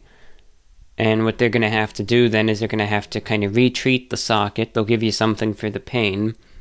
They'll probably, at least from my recollection, they'll probably pack it with, I think, eugenol, which will really help. And then they'll have to form a new blood clot. It's kind of like you have to start from scratch, but that's what they usually do, I'm pretty sure. Pretty sure. From my research, anyway. But, of course, this is one of those things, it's better to avoid it if you can. When I had the extractions, I thankfully avoided dry socket and never had to deal with that. In terms of pain and all of that, the pain in my case was mild to moderate, but never severe. It was persistent at times, but it got better pretty quickly, so that's from what I can say, from my experience. They might give you something for the pain. In my case, they recommended not only, of course, to take, I think it was acetaminophen, or maybe it was ibuprofen, I'm pretty sure it was acetaminophen, in large quantities. And in addition to that, they did prescribe an opioid pain reliever as well, but there were specific instructions with that, of course, not to overdo it. In my case, it was fine. Opioids, it is one of those things that some people do get hooked on them, but at the same time, opioids, it cannot be refuted, in my opinion, that in some instances, they certainly do have their necessities. But, just be responsible with it. Don't just sit there and say, I'm going to take them all, right, because this really hurts. Don't do that. What I did, the first day, and this wasn't even in the directions, but I took the whole one as prescribed. But then even the second day, I cut them in half and only took the halves. And that was fine. I mean, that was fine. No problems there. And then after a few days, I just moved exclusively to the, to the regular over-the-counter pain relievers. And that was all good. Also, let's see. I don't know if it'll be in your case. In my case, they prescribed me an antibiotic to prevent infection. If you are prescribed an antibiotic, take them exactly as prescribed and don't stop taking them until you've taken them all. That's just to make sure that it works. That's what you have to do. Finally, again, things will start getting back to normal pretty quickly. For me, it took about 2 weeks or so. The one thing, and this might be different for you, I've heard that it's different for other people. In my case, my speaking abilities were greatly hindered early on. And for the first about week and a half, when I spoke, it sounded as though I had a fist in my mouth. So, I remember once there was someone who was asking, I'm going to have a tooth removed on Tuesday, and I work at a call center, doing customer service stuff, and I want to try to be back to work on Wednesday. You think I'll sound all right on the phones? Chances are that's not going to be possible. So be aware that your voice may be, again, it's going to sound like you've got a fist in your mouth for a couple days, but the amount of time that takes to abate is different person to person. Some people, they're fine in 2 days, others it takes a week. In my case, it took a week and a half. But it does get better. Tooth extractions, they happen. Most people, at least in terms of wisdom teeth, have to deal with it, go through it, and it's not the end of the world. It's a procedure. It's a minor surgery, but be responsible, be smart, give yourself time to rest, just take it easy. I think you'll be all right. So thank you for that question. All right, now on to another question that you had. I wanted to discuss foraging. In my opinion, foraging and knowing which types of plants are edible is an incredibly useful skill to have. I believe that we, as humans, are disconnected from nature, and foraging as well as growing your own food can help reestablish your connection with nature. I also think it's important to be self-sustainable and not rely too heavily on a global food supply chain, as I have a grim outlook on the future in terms of global warming worsening. I was wondering what your take on this would be. Do you think finding/growing food on your own is an important skill to have, or do you think supermarket chains are reliable, even through potential instability? I'd love to hear your thoughts. So thank you for that question. Now, I think that foraging and all of that is incredibly important, and it's multifaceted. That's not to say that you need to be some sort of naturalist and know every single thing, but knowing even some of the basics as to what is edible, what isn't edible, can be life-saving. Number one, of course, if you're out hiking and you're out in the woods and you get lost, and it turns into a duration event, sometimes that can be almost a life-saving decision. So yes, that is incredibly important in that circumstance.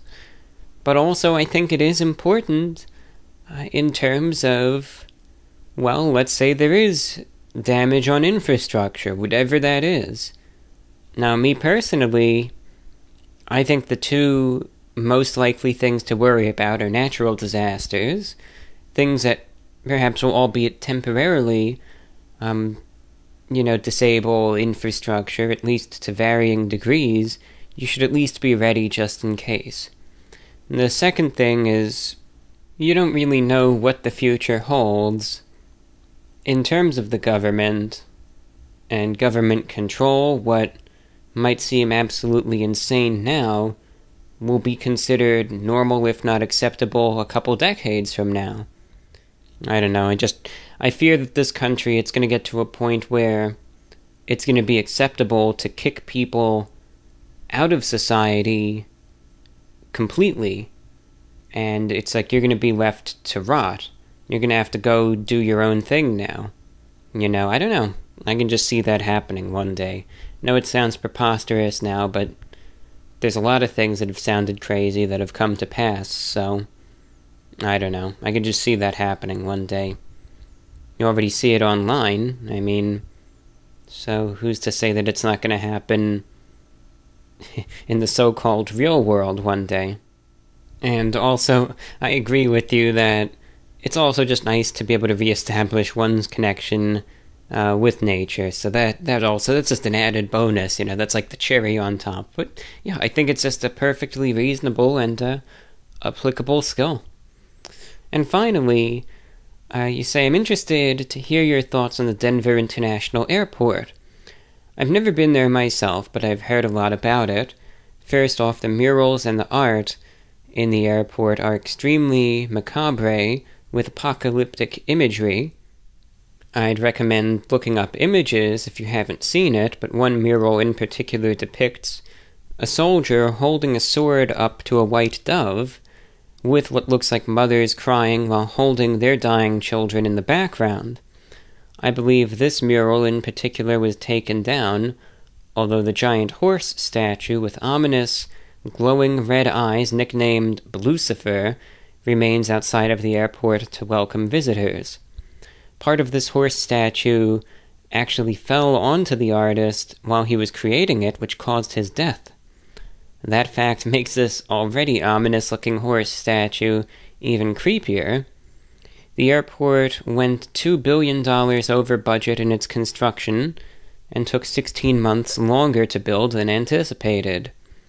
There's also a complex network of tunnels beneath the airport that is supposed to be a baggage handling system that never ended up being used.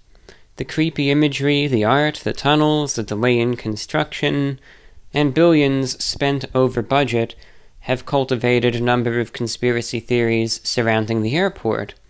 The main one is that the elite plan to use the underground tunnels as bunkers in the event of an apocalypse. I'm not sure if I believe it, but it's definitely interesting to consider. Best regards, Maddie from North Carolina. So thank you for your email and questions, a lot of good ones. So the Denver airport. Number one, it's sketchy. It is sketchy. I mean, there's murals and everything. I really believe this. And I just say this from my own observations, that I think sometimes I really think that all of this stuff is like one big joke, and some of the powers that be kind of just put this stuff there to just laugh at us, honestly. It's like, I honestly think just knowing how humanity is and how people are on a small scale, knowing how a lot of the people in the high places perhaps at least are perceived, I don't see why this would be any different on a large scale. But people are like, you know, look at this, I'm being so obvious about this, you people aren't even, you're not even putting two and two together. Look, I'm just putting this right in front of your face, and you're so blind, you're not even seeing it. You know? You get that on small levels, but I don't know. Who's to say that, you know, major individuals or governments or whatever don't do that same type of stuff as like some sort of joke on the populace, right? Who's to say they don't do that? I don't know. Not all of them do, I don't think, but it's just some things are just interesting. Now, whether this was just the designer of the airport that just had an interest in the macabre, maybe that was just it. Maybe the people who made the airport just wanted to kind of do this to say, yeah, I'm sick of all the boring airport art, so let's just do something different here. Maybe there is an inside joke among the people who made the airport where it's like, let's just make these apocalyptic-looking murals to, you know, give these people all these years later something to talk about and try and figure out why it's there, when really we just did it for that reason to kind of troll you. Or maybe there is more to it. Maybe, you know, there are legitimate messages there, and it's just kind of going along with that attitude, where it's just like, look at this, you fools. It's right here in front of your face the whole time, and you're just ignoring it. I don't know. There's a lot of possibilities, though. chances are it's just an airport. And while I personally do believe that I think there are bunkers out there and hidden underground facilities, and, I think there are underground facilities not only used by the government that are kept secret, but also underground facilities that are probably built maybe by various elites, either for shelter or for other activities, right? I don't think that they're commonplace, but I am certain that a number of those exist here and there. Not a ton. Very, very few. But I just don't think that there would be something like that in such plain sight. I think certain things could, again, be kind of like as a joke almost, like those murals or whatever, but I don't think they would put the whole facility right there in this airport that so many people use. That just seems like it's just too much of a liability to me. But again, anyone who wants to debate those underground systems, and, look at Mount Weather, that exists. And if that facility exists and is capable of existing, then I suspect that there are more like it. So these things aren't science fiction, they are out there, they really exist. I just think there are a couple more, right? That just seems completely reasonable to me. And, that's what you have there. Now, I remember a couple years ago, I was listening late at night. There was some conspiracy broadcast on the Shortwave, and it was around like 2 a.m. and I was going for a night walk, and I tuned it in, and it was interesting. I was listening the whole time, where they were talking about underground tunnels and all that sort of stuff. Now, what they claimed in the broadcast was that, and I don't believe this, I think someone would have discovered it by now, or there would have been a whistleblower or something, because we know how deceitful so many individuals are. Someone would have had to come forward by now if this was real, and it just doesn't seem practical to me. They were claiming that, right, there are underground facilities, which I agree with, but there are massive underground tunnels spanning the entire length of the country that have these underground highways akin to the United States interstate system, these massive cross-country underground interstate highways that are used for, arms shipments and moving troops and all sorts of logistics undercover, and that they have their own truck drivers and everything who drive across the country and do this sort of stuff underground, which honestly, that'd be a kind of cool job to just drive in these tunnels all day, but I don't think that's real. And it's all connected to the Denver International Airport, which is like their base of operations, and that just seems a bit far-fetched for me, I do think a lot of conspiracies have validity, but, some of them are just too... I just don't see any sort of way that could be. I've heard that the Denver International Airport is like some sort of base for people like me, human-alien hybrids, to hang out. Again, I just don't think that's the case, or that there's, a nest of lizard people underneath that, which, again, I've just never really... The whole reptilian conspiracy has never really made sense to me. I don't know. Either way, I like reptiles. Oh, there you are, you're outing yourself as one of them, right? But, no, I like reptiles and amphibians. As a matter of fact, there's a couple lizards that I welcome them. When I'm outside, they kind of make their way into the screened-in area, and I don't care, they have a little way to come in and come out, and I just let them. It's fine, they could live in there if they want. I like watching them anyway, so... I don't know, maybe that means I am a lizard person. No, I kid. I just don't think that there is, again, some sort of nest where our reptilian overlords reside under the Denver airport. Yeah, it's an interesting place, and there's some shady things about it, but if I had to guess, I think it's just a weird airport, and not anything more than that, because that's just my take. but I might be wrong. So there you go. Thanks for your email. Max in Germany. One question I think I'll also have to answer off the air, but I will give you an answer. And otherwise I will talk about what you mentioned. You said, I've been following the YouTube channel for a long time now, but as I got more and more into listening to podcasts, I've fallen in love with the VORW. I think of you as a person are a true phenomenon in a positive way, and your podcast is no different. I'm not sure what it is, but it has something special to it that has become very rare in the modern time. Maybe your voice, or the length of the podcast, your love for shortwave radio, or just the fact that you're going into detail with every single user email. I don't know, but I just want to say that I really like your podcast, and you have to keep going.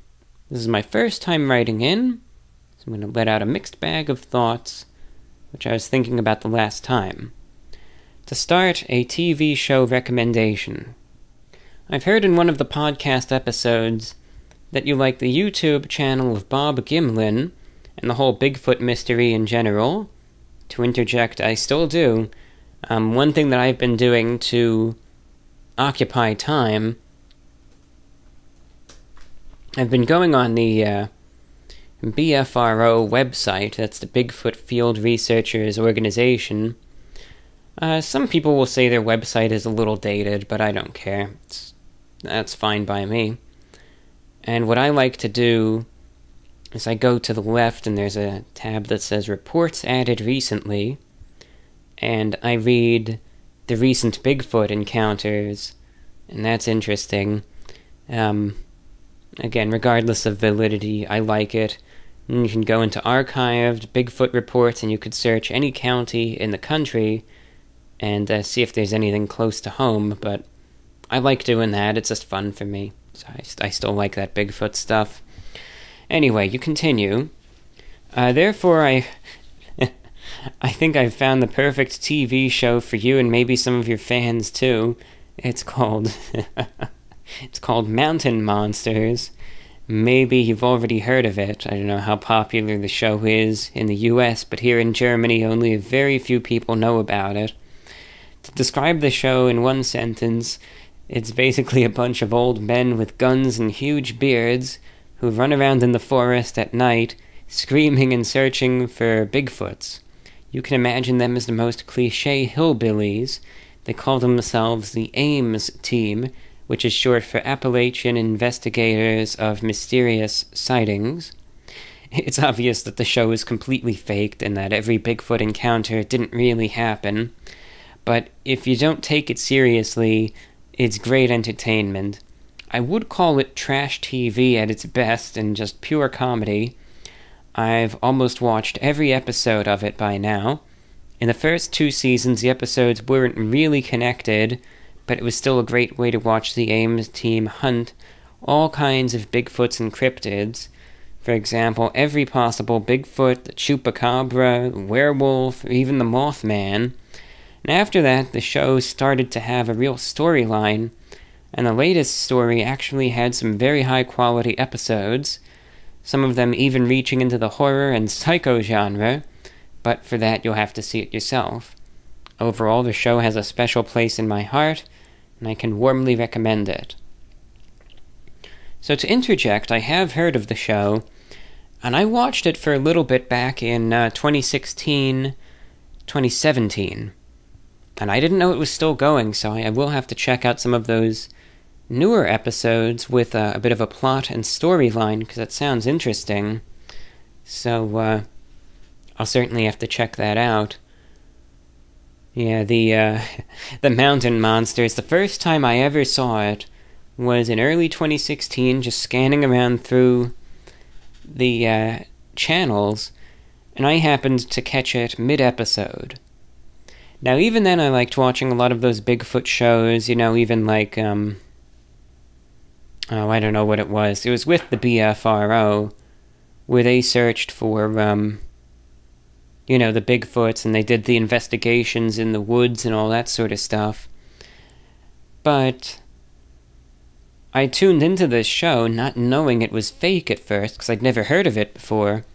And I'm seeing all these, like you said, these old hillbillies with their shotguns and their giant beards running around and screaming and tripping over each other in the middle of the woods, all going crazy, and I couldn't believe it. I thought to myself, what the heck is this? And, after a little bit of research, of course, I found out, it's one of those fake shows. But that did not stop it from being entertaining, because, boy, it's like, they play it up so much where it is so over the top that it's just hilarious. And the fact that these guys, they're able to fit into their roles so well, it's awesome. Yeah, I've watched that show, and it is funny. It is, and the things that they look for too, like you said, it's just so out there. Every single cryptid under the sun, right, happens to be there, and they're searching for it, and, it's funny. And again, at least in the early episodes, what was funny to me is that they're all running around, armed to the teeth. Every last one of them has their gun. But I think I've only seen one single episode where they've ever even used it, so, they're walking around so armed and never even to do anything. It's just funny. Okay, into second topic you have. Next I wanted to talk about a trend in society, and even myself, that I've been noticing in the last time. I've found that a lot of people, especially on the internet, have lost touch with the things that really matter in life. Everyone is always looking at some sort of screen, let it be the PC, the smartphone, or whatnot. Everybody is always talking about the most irrelevant things, and no one's ever slowing down, taking a breath, and looking around. And that's kind of sad. For example, I personally would call myself a nature guy. I really like being out there. Being in nature can really reset my mind, and it helps me find my inner peace. I love taking photos of the nature around me. When I want to photograph insects, I just have a stop at a small strip of grass. After some time of close looking, I will find lots and lots of life roaming around the grass blades and twigs, and the longer you look, the more little things you will find. But if I'd show it to someone else, they would have never found it, and they wouldn't even care. They would just walk over the grass, potentially killing some of the insects, and move on as quickly as they came. And that's just an example for what I mean, but I think it sums it up pretty well. Oh boy, that got deep and philosophical, but do you know what I mean with that? What do you think? No, I do agree, and, in terms of what you were saying, it certainly is something that I notice in the world, notice in society, and it's sad, but I don't think that there's anything that will ever be done about it in large. But yes, it's something that I am aware of in society, and I think it's something that we are all guilty of. I think in this world of ours, with the way things are, it's one of those things that's bound to happen to all of us at some point. And it's a product of our environment, I feel. But that's not to say there aren't ways to snap out of it. And, that's what I do. I take time every single day where I just step back and just kind of look around, get lost in thought, you name it, daydream a bit, and all of that. And I do that as a way to kind of step back from all of this insanity and kind of get more grounded with the here and now, and some things that I think are important that we shouldn't lose sight of, especially the things close to home. All of that. It's very important, and those things are different to everyone, but we can't lose sight of some things that we take for granted in life. We get so lost in all of this online stuff, this social media stuff, the craziness in the world, you name it, and how can you not? How can you not? But we can't let this completely, at least we shouldn't, I don't think, let ourselves be absorbed in it 24/7 and let that be our lives. I think it's important to step back and look and appreciate some of the smaller things and all of that. So yeah, I do agree with you completely. It's something that shouldn't be lost in this world. So thank you for your email, and you said, excuse me for my English. It may have been weird or wrong sometimes because it is neither my native language nor my main language, but I will have to say that I thought your English was fantastic, very well written, fluid, good grammar, good vocabulary, so very, very nicely done, and completely understandable, so all is good there. Thank you for a good email. And with that, dear listeners, that's all that I have for you in today's broadcast.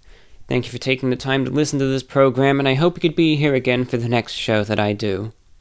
Until then, take care. This is VORW.